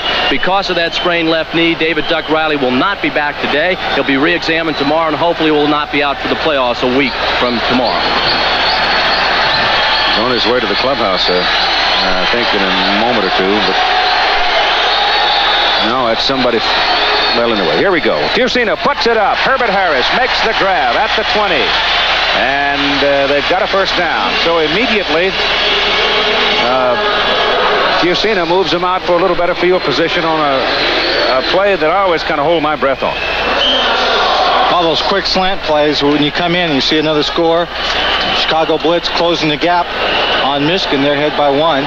You come in on those quick slants and you got the middle line, you got the linebackers underneath you or possibly dropping back even with you. You've got a safety that could come in from the side and the cornerback from behind. But they work it and get a first down. And Harris goes in motion with Bryant lined up in the backfield. And Bryant's got the ball. First carry. And Kelvin, needing 2 yards to match his total of a year ago, fumbles the ball as he goes down at the 25, and they're calling him down there.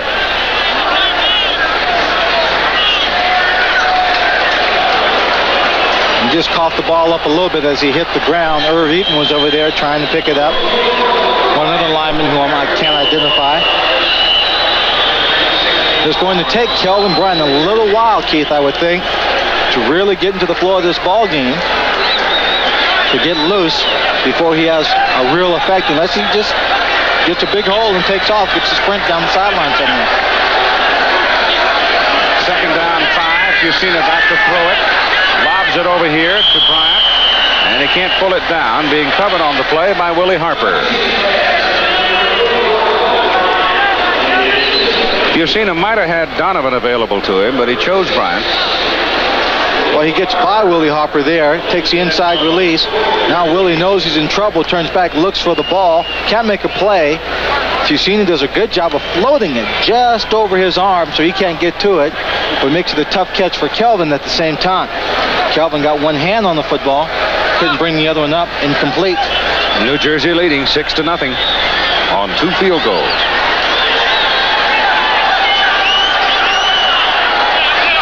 Checking off. 3rd and 5. Lockett's after him. And he is finally run down from behind by Jim Burns, short of the first down, and Philadelphia will have to punt. A very good controlled, orchestrated pass rush by the New Jersey Generals. They had 2 people coming in. He could not get away, could not run outside the pass rush. They backed him straight up. Then when he finally found some running room, Jim Burns was there to make the tackle. 3rd sack in the ball game for the Generals. And Landeta will punt, probably hit it around his 15. Standing back at the 10 for the snap. It's good. Hits it at the 14, and pretty good kick that. Fumble and covered by the Generals.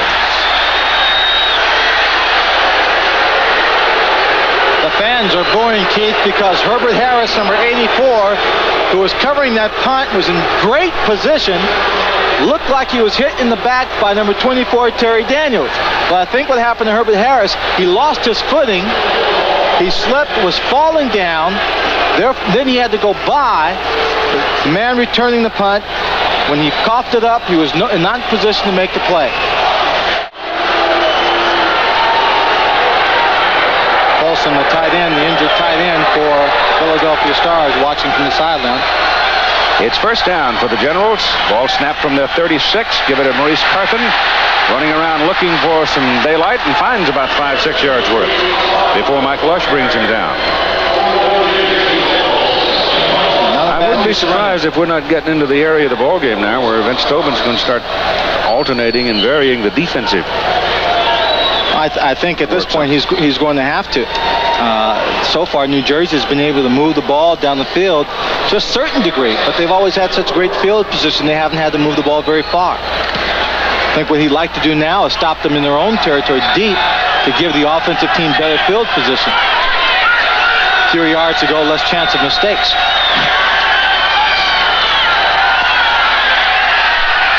Sipes' pass is thrown short and caught by Carthen, but who is immediately decked by Sam Mills, and he stopped inside the 45. They've got to go to the 46 for the first down. Sam Mills looked like he was just holding back a little bit, Keith, trying to create the timing to come in and just pick that off. Looked like a bit of a screen pass that Sipe was trying to set up.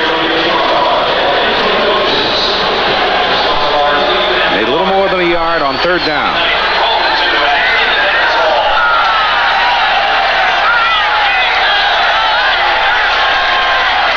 Give it to Walker. Got it. Just barely. Just did get it. Scott Warner, 25, the man in on the stop. Herschel Walker drove out of bounds just beyond the 1st down mark. Interesting play, 1 yard. Calling that kind of play, stretching it to the outside. Designed to give Herschel Walker the opportunity to see where a hole might be, then push it straight ahead for the 1st down. I thought they might have been just as successful just to give it to him straight ahead.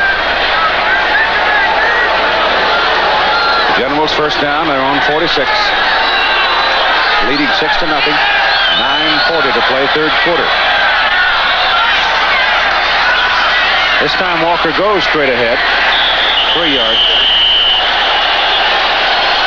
Keith, this ball game so far in terms of scoring is more than anything else is a kicking duel, with David Trout only having 1 attempt for about 50 yards, missing it.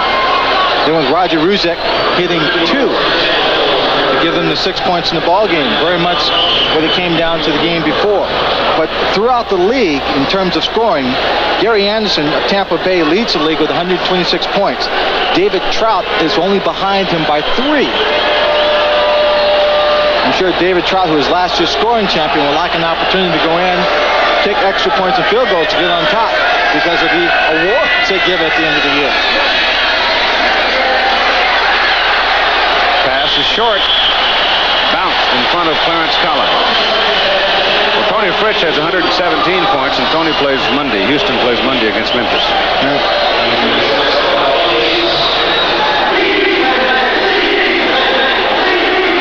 Joe Cribbs picked up 24 yards today. He's the leading rusher.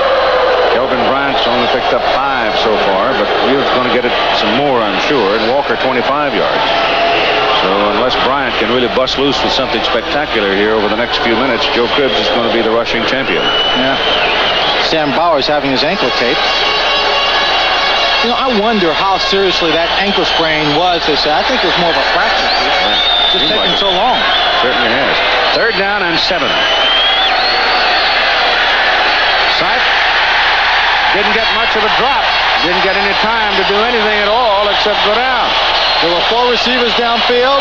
There were 4 defensive backs covering man-to-man. Everybody else was on the line of scrimmage coming in. And downfielder number 96 is the man who makes the stop.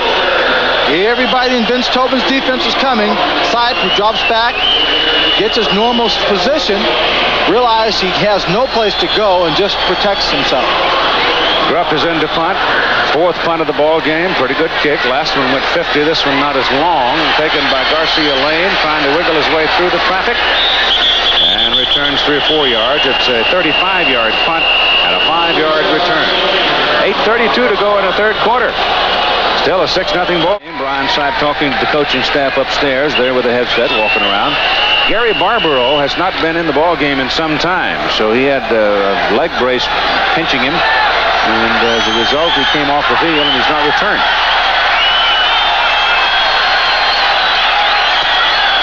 From the 25, it is Kelvin Bryant.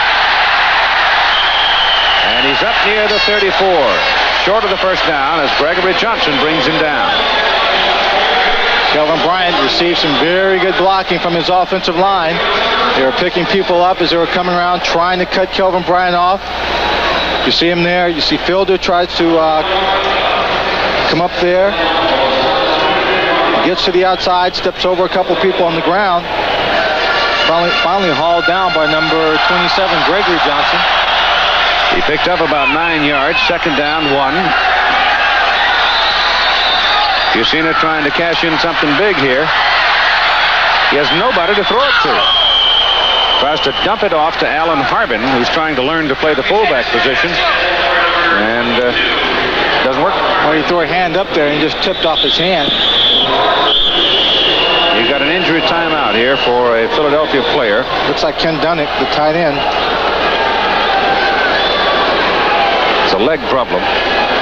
Could be a cramp. This is the way you acted. If it's a cramp, it's okay. You know, take some potassium or keep warm, whatever you have to do to get rid of it. But if it's more than a cramp, you know, this is one of the things that Jim Moore does not want his team to go through. He already has a David Riley injured on the sideline. Steve Folsom has a hamstring injury. You don't need to have your second team tight end, who's now your starter, to go out on you 1 week before the playoffs begin. Meantime, in the trenches, watch 75 and 96 go at it here. That's Lockett. I called him Fielder earlier. Lockett and Eatman going at it. Eatman in good position right there, keeping him back. Doesn't have to make contact. That's one of the things why that makes Irv so good. He just keeps those people away from the quarterback, walks him downfield, and he doesn't do a lot of holding. Dunnick walking off now, so it must have been a cramp. Looked like it, the way he just simply couldn't get the leg under him, get it to work. So Fusina's had time now to visit on the sideline with the coaching staff. Third down, a long one.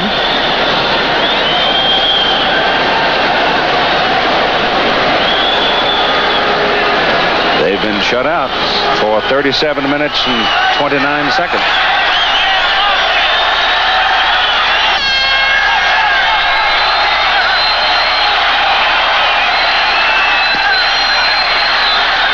Bryant for the first down.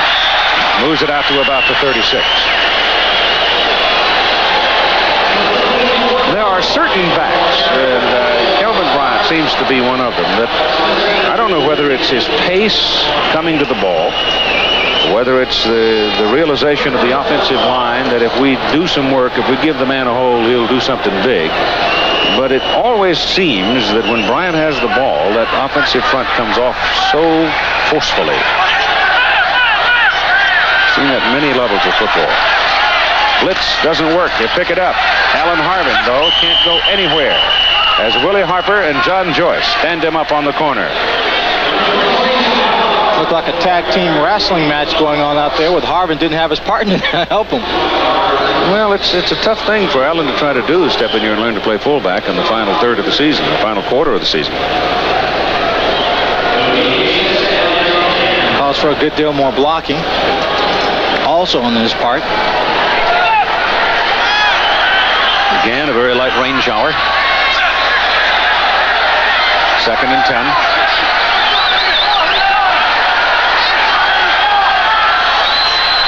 Preston shows blitz, then drops off. Byrne is on Fusina. Ball is caught in the air by Bart Oates, the center. The ball had popped loose when Byrne hit Fusina and right into the hands of Bart Oates. And Bart gets picked up 3 yards. I'll tell you, he's happy that Bart was there. That ball ends up in the hands of the Generals, and they're inside the 30-yard line looking for a chance to score. There's Byrne. He's coming in. Fusina wanted just to throw it. Looked like he was trying to pull it up. Loss of 3, 3rd down and 13.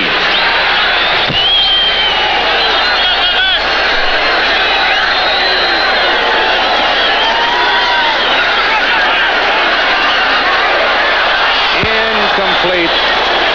Scott Fiske was downfield. Gregory Johnson, strong safety, was behind him.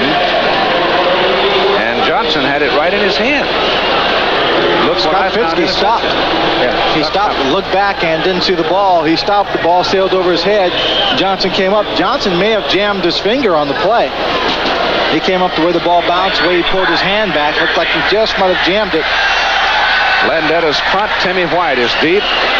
Landetta shoots it deep. 21-yard line for Timmy White. He can fly. Uh-oh. Penalty flags. He's gone, but there's a penalty flag back at the 30. And the Jersey Generals players are asking what the flag is about. They want to know. Coaches are coming out into the field, waving their arms because they're upset. Obviously, the penalty will be against New Jersey. Illegal use of hand. few years ago, they changed the blocking rules for special teams. They said that you cannot block a player below the waist.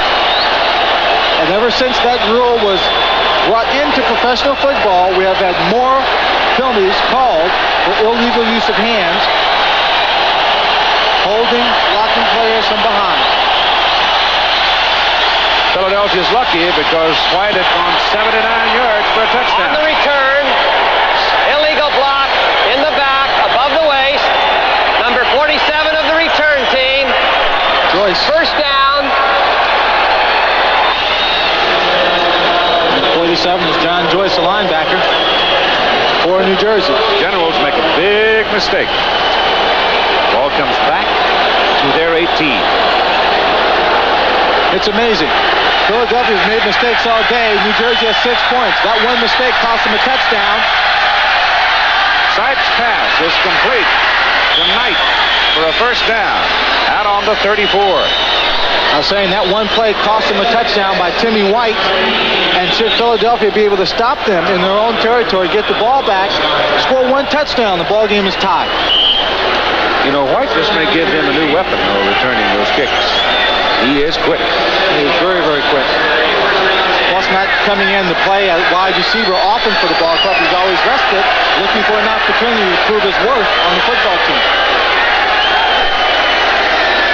On first down, Sipe loops it out here to Carthen, and he can't hold on. Incomplete. Penalty flag at the line of scrimmage.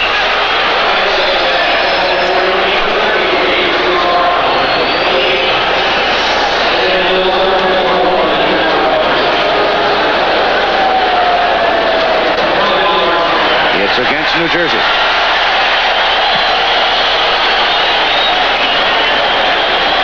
I mean, the concentration by both teams has been very poor. New Jersey simply has not moved the ball well. But they've had field position, so whenever they've been stopped. Tripping.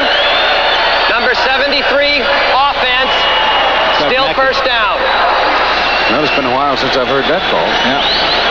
Left tackle Doug Mackey. We've had practically everything else today. And then the penalty by Philadelphia also gave New Jersey field goal position so they could try again. Philadelphia's turned the ball over every time they've been scoring territory. First and 20 from the 24.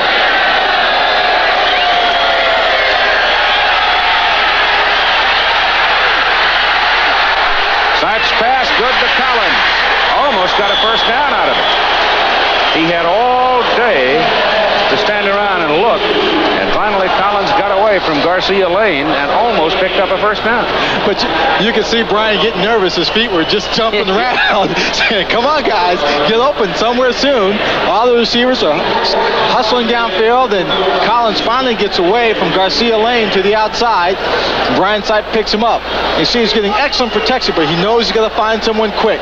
He keeps backing up. He's looking and finally finds Clarence downfield for the big game. They're only about a half yard now away from a first down and maintaining possession in a drive that had them backed up inside the 20.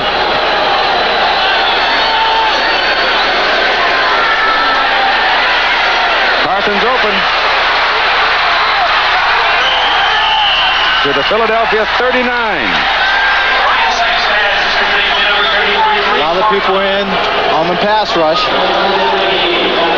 Brian Sipe able to find Maurice Carthen coming out of the backfield. They've been running that pass route all day long. The back's coming out of the backfield, just a little route off 5 or 6 yards downfield and angling towards the sideline. Sipe not having to throw the ball very hard, just feathers it over the defensive man or just to the outside away from coverage.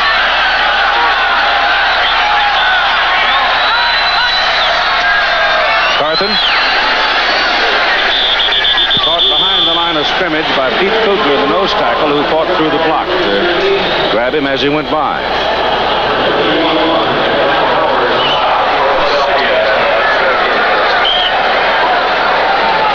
Michigan now 13-9. Still a battle of field goals, isn't it? Yes. And Washington trying to close out the season with a win. Boy, the wheels came off the breaker's wagon, didn't it? They started out hot and then just seemed to fade. Second down and about 9. Danny Knight can't hold on. The ball was thrown a little behind him. And when Garcia Lane hit him, it popped out. Well, Brian Sipes saw the blitz. Everybody was coming. He had the right play called for it. Well, if he'd have put that ball in front of Knight, he's... Well, those are hard to judge. That's, in relationship to whose responsibility it is in terms of getting the ball there in the right spot and catching it. That one has to go against the receiver. That quick slant's tough to catch, tough to time up. And that one was still in the grasp of both hands, so he should have hauled it in. It is third down and a long 9.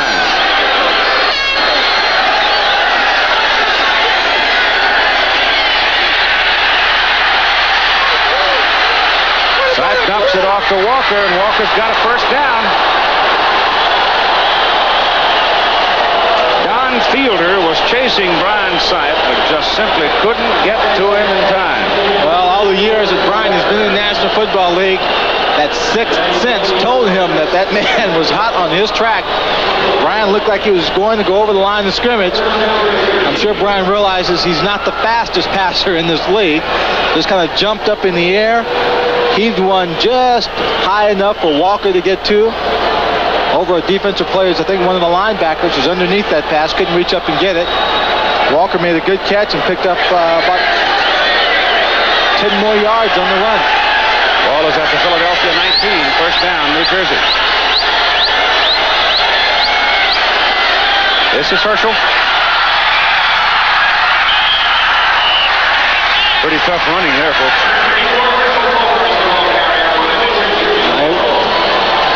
Injured player down the field. A couple of players from New Jersey getting up very, very slowly. Wayne Harris, the right guard, is the man down.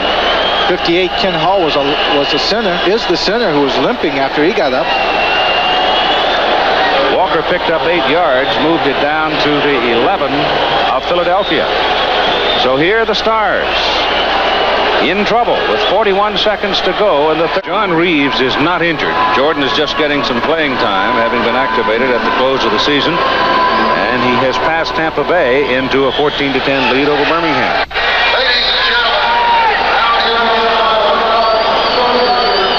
Right now, the Philadelphia Stars, who came in with an undefeated record at home, they had won 14 in a row since New Jersey beat them 17-14 up north in the third game of the season.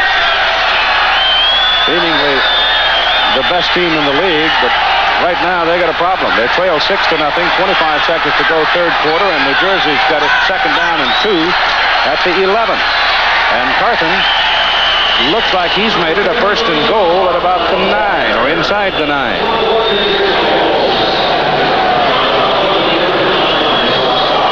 He might be a tad short.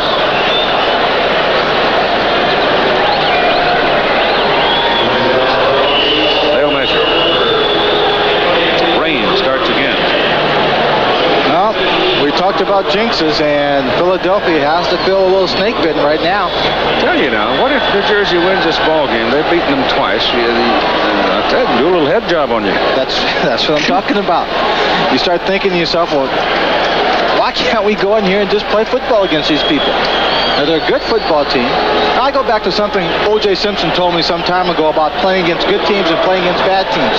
He said, I'd rather play against a good team and I have my best ball games because they were always where they're supposed to be. As we look at the attendance for today's ball game. Pretty good crowd. Yeah. Biggest crowd they've had this year. But a good team is always where they're supposed to be, so they're a little more predictable. You can get downfield and know someone's supposed to be in or out of position or where he should be and make your moves accordingly without seeing them. Good, experienced defensive football team here in New Jersey, led by a veteran, experienced quarterback. They don't get ruffled by the things that Philadelphia will do. Third and a half a yard.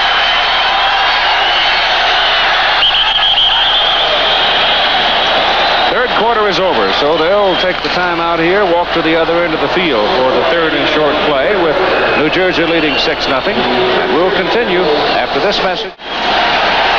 Well, it's put-up time now for the Philadelphia Stars defensive unit before their biggest crowd of the year of 37,758. It is third down and a yard for the New Jersey Generals at the Philadelphia 9. We start the final quarter of play.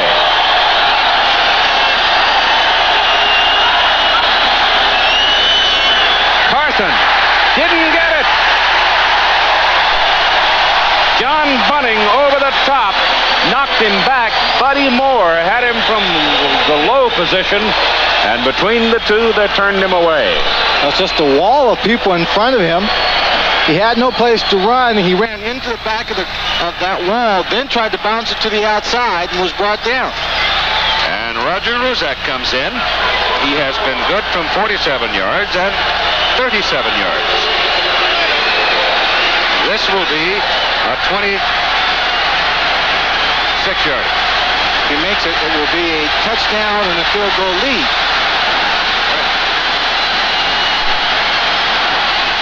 High snap. But the kick is perfect. And it's now New Jersey 9 and Philadelphia nothing. And Philadelphia has never been shut out for three quarters in their history. Their lowest point total ever was 6 against Denver last year. Here's a look at Maurice Carthen. He is going to be stopped by the Generals. There's just a wall of people there. You see he bounces in. He can't go anywhere. And there's a player on the ground who just reached up and grabbed him by the ankles and brought him down. So Ruzek's field goal from 26 makes it 9-0. The rain now quite hard. It's not a pelting sort of a rain, but it's heavy enough to get everything sopping wet. Mark McCants throw back in the end zone, and he will not return it. So Philadelphia will go to work from their own 20. Somehow I knew the rain would not affect Roger Ruzek, as he has kicked all of his field goals today in the rain. And was able to get off a very good kickoff that time. You know, he's kicking better now. When he first came to the club, he was pretty shaky at times. Inconsistent. As of late, he's been kicking quite well.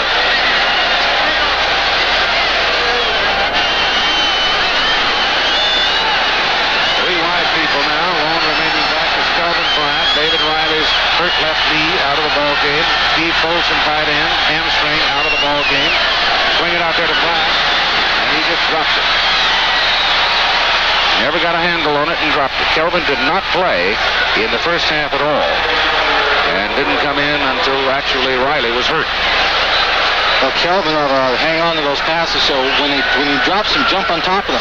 Well, because that one was close to being a lateral. And if that were the case, it might have been another score for the New Jersey Generals. We'll take a look.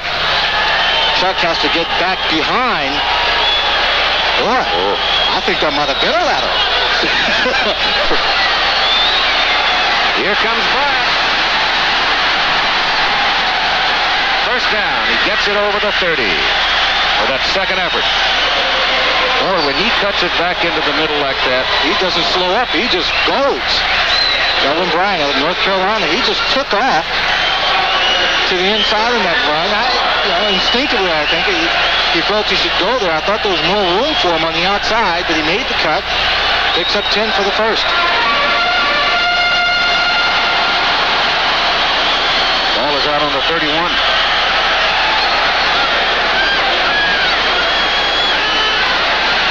Here he goes again.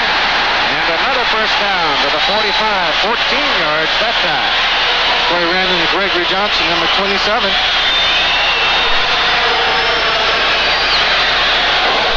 Philadelphia threw for 180 yards in the first half. But in the third quarter and 2 minutes or so of the fourth quarter, they've only picked up 14 yards in the air. 20-17 now in Washington. 22 yards for a touchdown for the Breakers. From the 45, first down, Bryant again.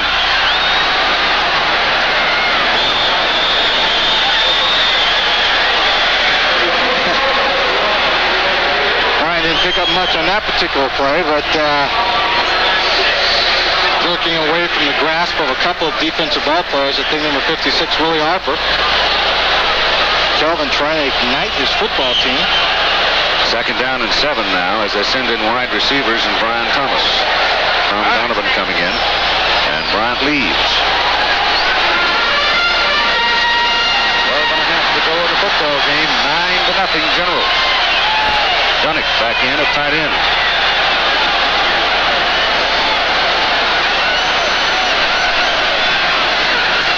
Brian Thomas, maybe the 50. Tom Woodland tripped him up right at the line of scrimmage. Did a great job from his nose tackle position.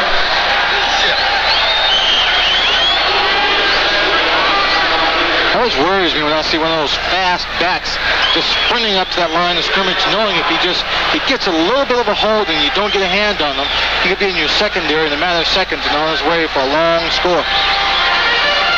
Brian Thomas has that kind of speed. 3rd and 5 at midfield.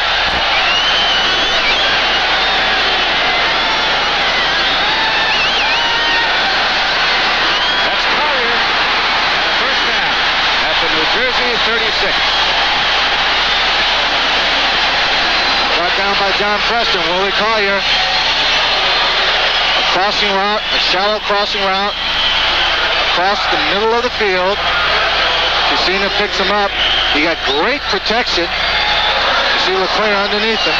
He starts to turn it up, and Preston hauls him down by a shoulder pass. Kelvin Bryant back now in the backfield with Harbin. Preston throwing blitz. Now backs out of there.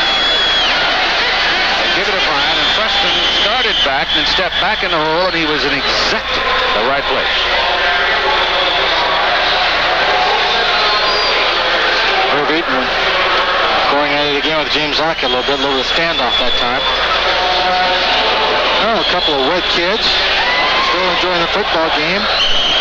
Less than 2 minutes to go in this ball game. The Michigan Panthers on top, scored 20-9.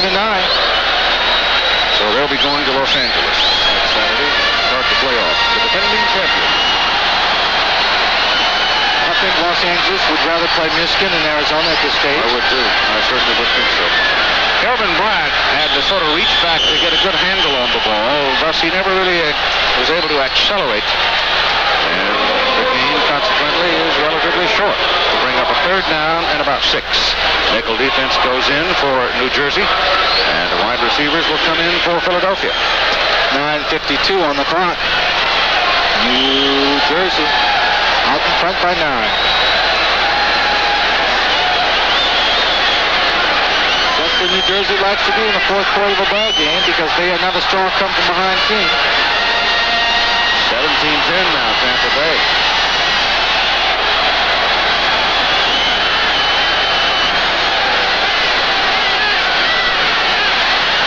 Six down the middle, Donovan. First down, Philadelphia, New Jersey 12. Caesars run it down.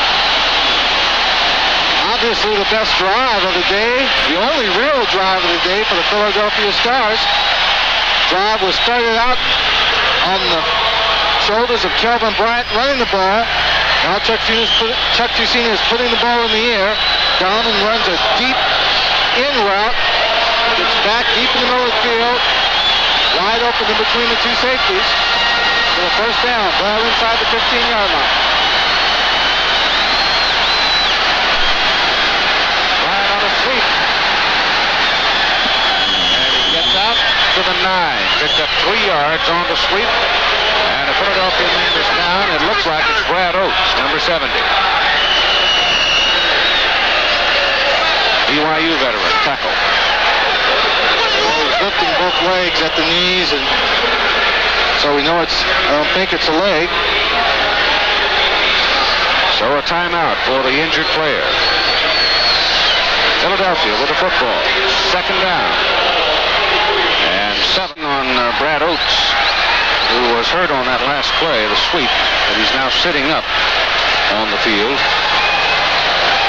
That's your starting fullback in David Riley. Now one of your starting tackles in Oates, hurt in the ball game. He's a left tackle.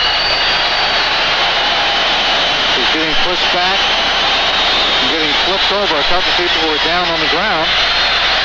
At this stage, he's walking right off the field now. And we have no idea to what extent he was injured or where he was injured.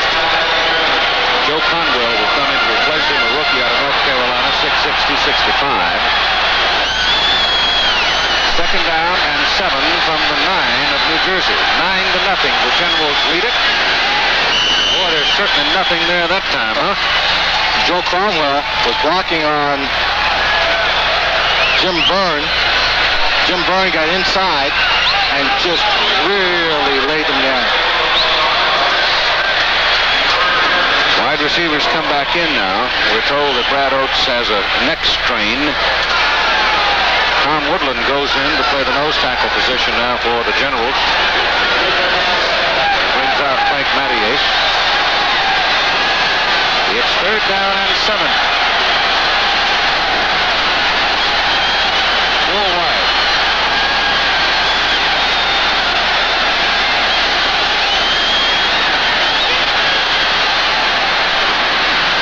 Giacchino throws, and it's close to a first down. Fitzke hollering about the mark that he got.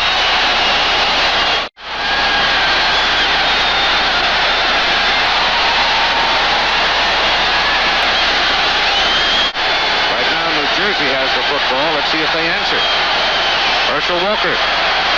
Cut down at the line of scrimmage by Mike Johnson, rookie out of Virginia Tech. A Dobler got it. Great play.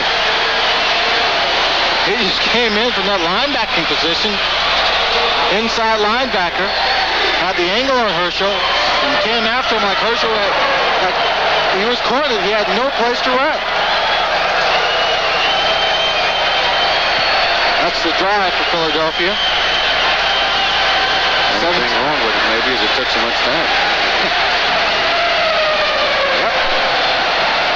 Second down and 10. Sight.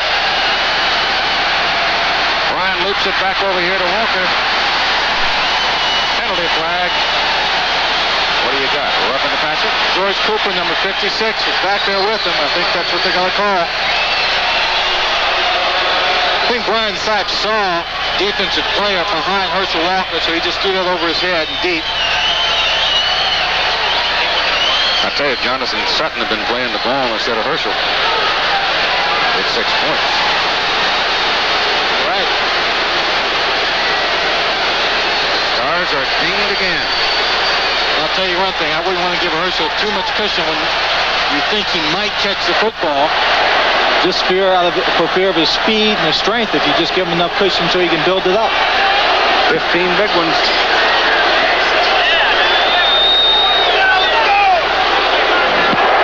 Personal foul. Roughing the passer. Number 56. Defense. First down.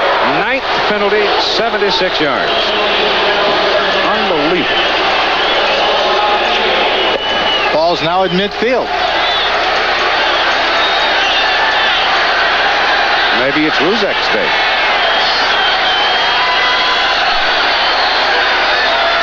Side back on first down. Pass is good to Walker. Wiggles away from Sutton. He's gone. He's gone. Touchdown, New Jersey. He ran right out of the arms of Jonathan Sutton and went in for 6. Another good reason why you always have to stay close to Herschel Walker. When you grab him and you think you got him, squeeze a little bit more. Because you never can be sure. Well, they have answered. And they answered very well. But like you said about Philadelphia, and taking too much time, maybe they scored too soon. You see right here, just a little short pass.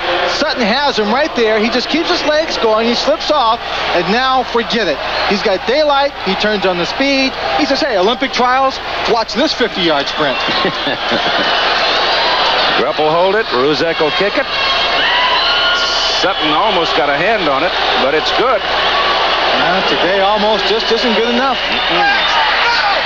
And with 5 minutes and 51 seconds to play in the ball game, the Generals lead the Stars. It would have been for New Jersey 3rd and 10 had it not been for the roughing the passer penalty. This play right here. And Brian Sipe was just trying to get the ball away. It was a design play, but I think he saw the coverage of Sutton behind Herschel Walker when he threw this pass. Ball clearly thrown away, and you saw 56 George Cooper hitting Brian Sipe at the top of the picture. Sutton comes up after Herschel Walker misses it. Then they come back, a very similar play over the middle. Sutton has him, then he doesn't have him. And then it's a sprint, and Herschel Walker is not going to be caught. And Philadelphia is now over 1,000 yards in penalties for the season. Here's the kickoff by Ruzek. McCants waiting at the goal line. Mark comes across the 20 out to about the 23. So there, Philadelphia will go to work first down. And Mark McCants took on number 25, Preston, in a very strong and aggressive fashion. Bent him over when he came in for the tackle. Well, coaching consists of what? Management of people? Management of people. Salesmanship. Salesmanship, preparation for them to understand how to beat their opponent. 58 seconds left in this ball game. Michigan up by 3. And having a team prepared to play and understanding what they have to do.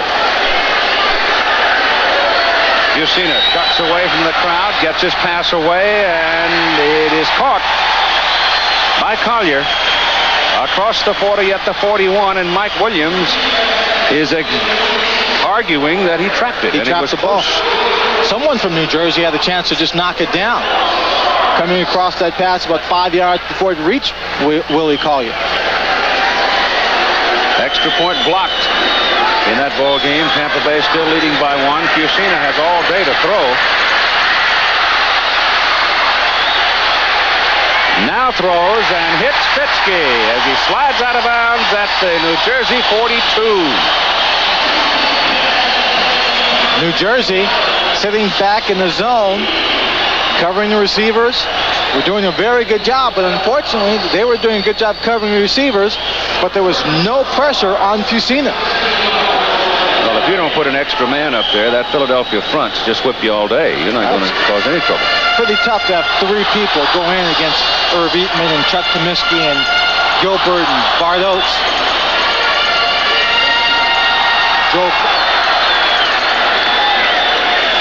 Brad Oates back in the ball game. It's first down Stars at the Generals 42.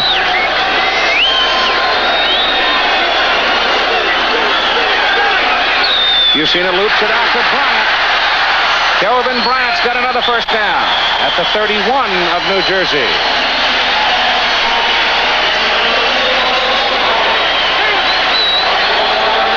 Well, Kelvin Bryant took off running the ball. Now he's catching the passes, making the plays. I have to think to some degree Kelvin Bryant inspired Herschel Walker a little bit too.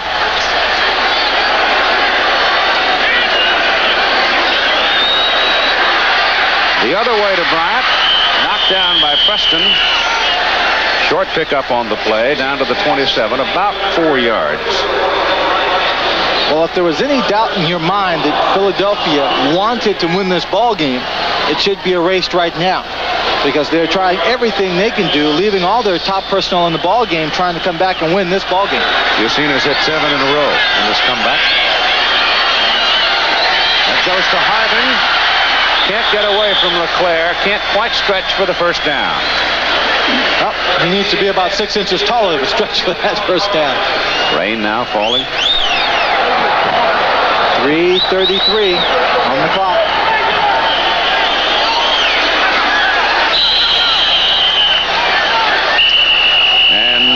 Trying to get the play off. They get a little bungled up, and Fusina calls a timeout, or New Jersey called the timeout. New Jersey was trying to get in some extra people, I think, on defense, Keith.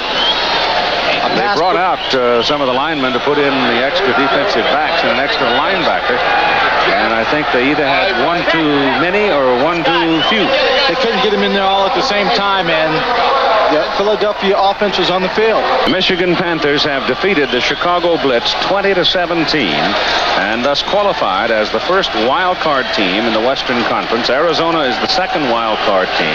Michigan will play at Los Angeles next Saturday. Arizona will go to Houston next Sunday, and the Chicago Blitz has just faded into history. There will be a franchise in Chicago next year, but it'll be owned by Eddie Einhorn, and it may very well be called something else. It is third down and about a yard for Philadelphia.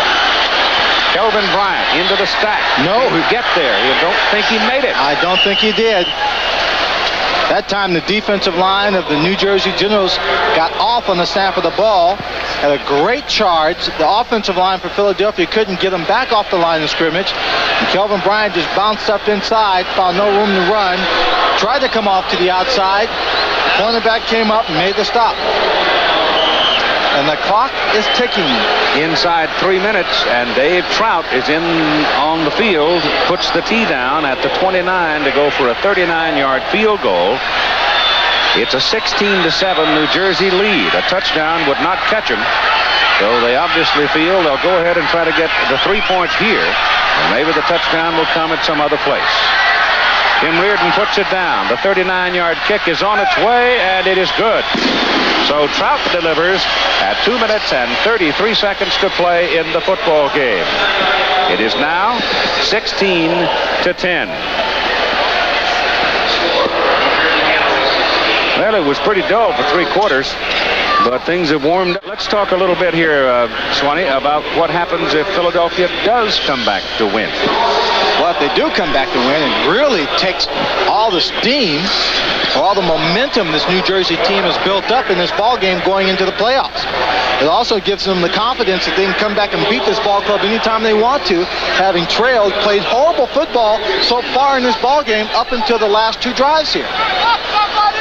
Incidentally, in the scoring, Herschel Walker has taken the lead in scoring with 128 points. That's 1 point more than David Trout.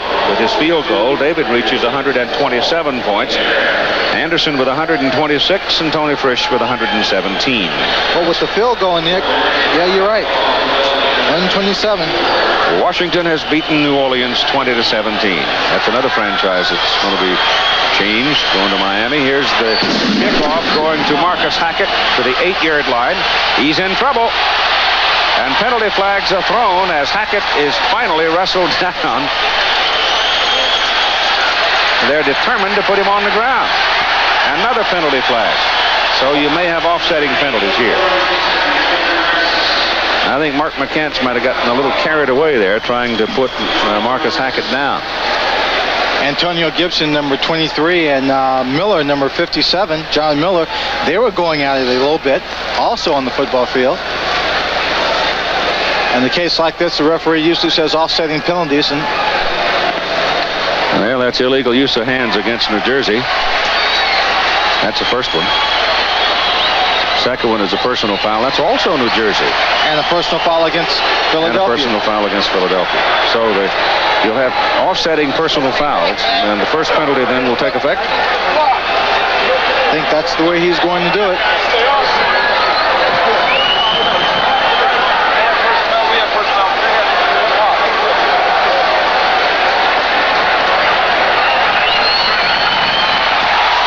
Takes it back near the 8. Well,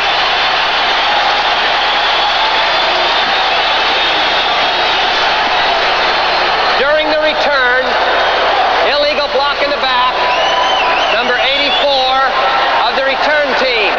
After the play, personal foul, unnecessary roughness. Return team, personal foul, unnecessary roughness, kicking team. Well, that's the way it works. Though I don't think 84 is the correct number because he had the ball. Yeah. Hackett. Well, now the strategy or the decision of Jim Moore to go for the field goal may have paid off here. If they can hold the New Jersey Generals and get the ball back, they would have it in great field position. 2 minutes and 20 seconds on the clock.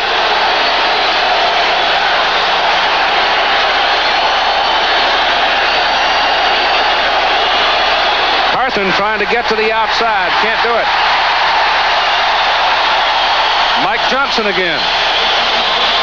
And Philadelphia immediately calls a timeout to stop the clock with 2 minutes and 10 seconds remaining in the ball game. They have 2 remaining now. Both teams with 2. They do that because the 2-minute warning is coming up, so they'll get another timeout out of it. Without having to take one. Yes.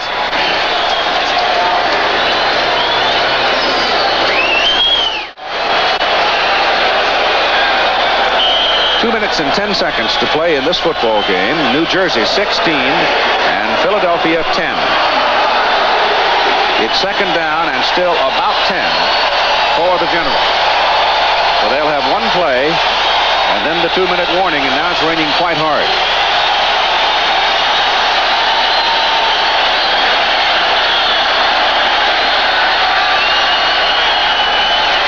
Walker. Oh, look at him fight it. He's close to a first down, maybe a yard short. And we've hit 2 minutes. He almost popped out of there, didn't he? He almost did. He'll get the ball on the handoff from Brian Sipe. He's getting excellent blocking right there in front at the bottom of the screen. He breaks it to the outside, feels some contact, puts his head down, and just drives his legs before he's pulled down. Jonathan Sutton is yelling for help. 2 minutes to play. And the rain is at its heaviest right now. Raining harder than it has all day.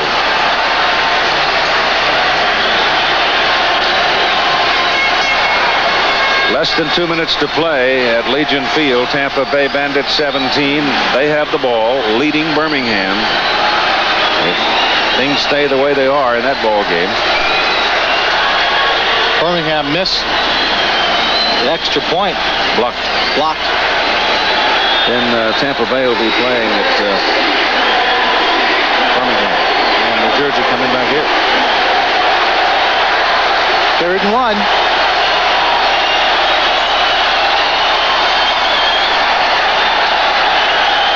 Philadelphia defense just shoulder to shoulder, and Walker dives at the top, and I think he's got the first down. They're going to mark him all the way up to the 20. Holy Toledo, what a mark.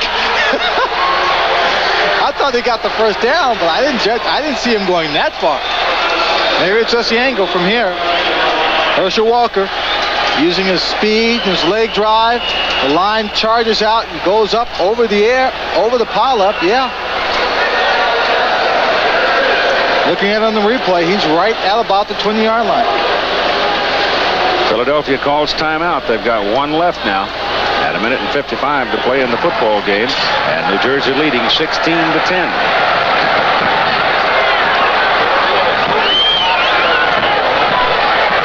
Well, Jim Moore and his coaching staff are really going to have to do some sales work this week. That's right. Because if the score stays the same, next Saturday. Right here, same folks. But the prize is bigger. Franklin Field? Franklin Field, yeah. There's a 15-game homestand for the Philadelphia Phillies. So the Stars are going to take the game across the parking lot, past the Spectrum over to Franklin Field, and the players say it's a very good field. Last time I was there was 1970 for the New York Giants and Philadelphia Eagles. I've never played there. Never even set foot on that field. Of course, and again, Greg Jano said he was there this morning. Did you sweep it up? My director looking for his camera positions. 20-yard line, first down. General's trying to run out the clock and lock this game. Sipe gives that ball to Walker. Herschel running in traffic. Is across the 25 and out to the 26 for a 6-yard pickup. And they'll use up their other timeout right now, I'm sure. They do. No timeouts left for the Philadelphia Stars. 1 minute and 48 seconds on the clock.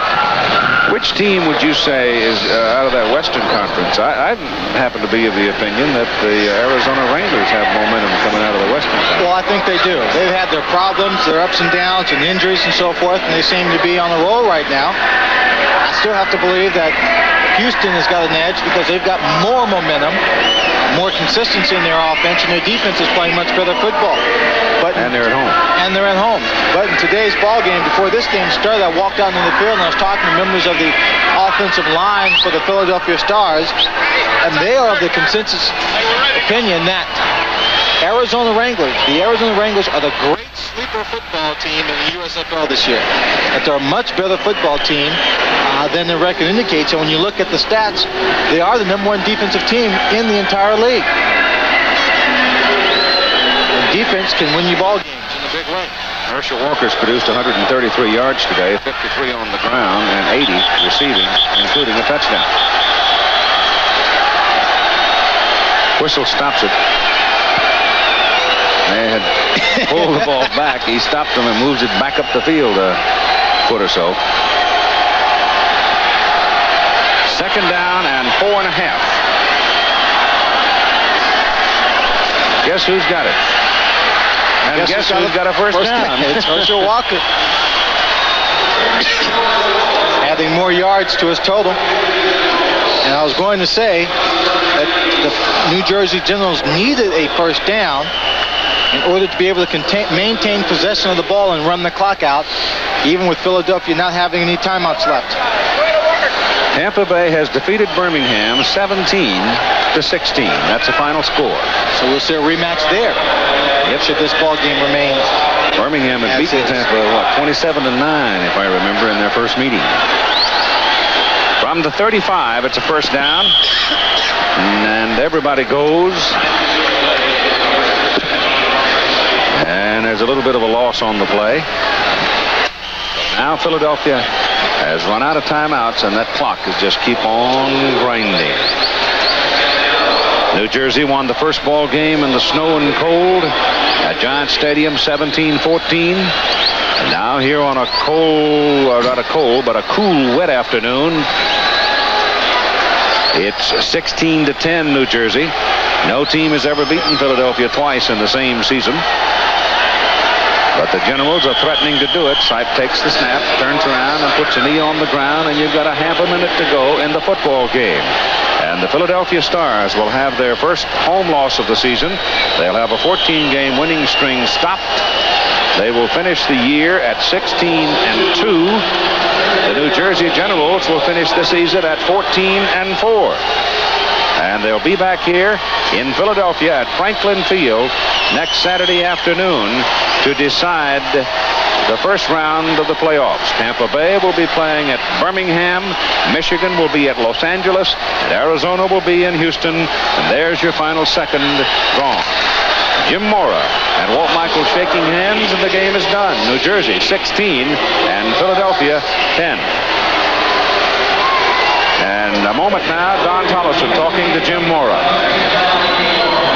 Coach Moore, 2 times now the New Jersey Generals have beaten you this season. How important is that going into the playoff meeting if you meet them next Saturday? Well, I don't think it'll make any difference. We're going to treat this next game. It's a brand new season going into the playoffs, a brand new game. I don't think it'll affect our guys at all. Both games have been tough games. They really could have gone either way. And hey, we'll play good next week. How much did it hurt you not having Kelvin Bryant in the lineup for the first half?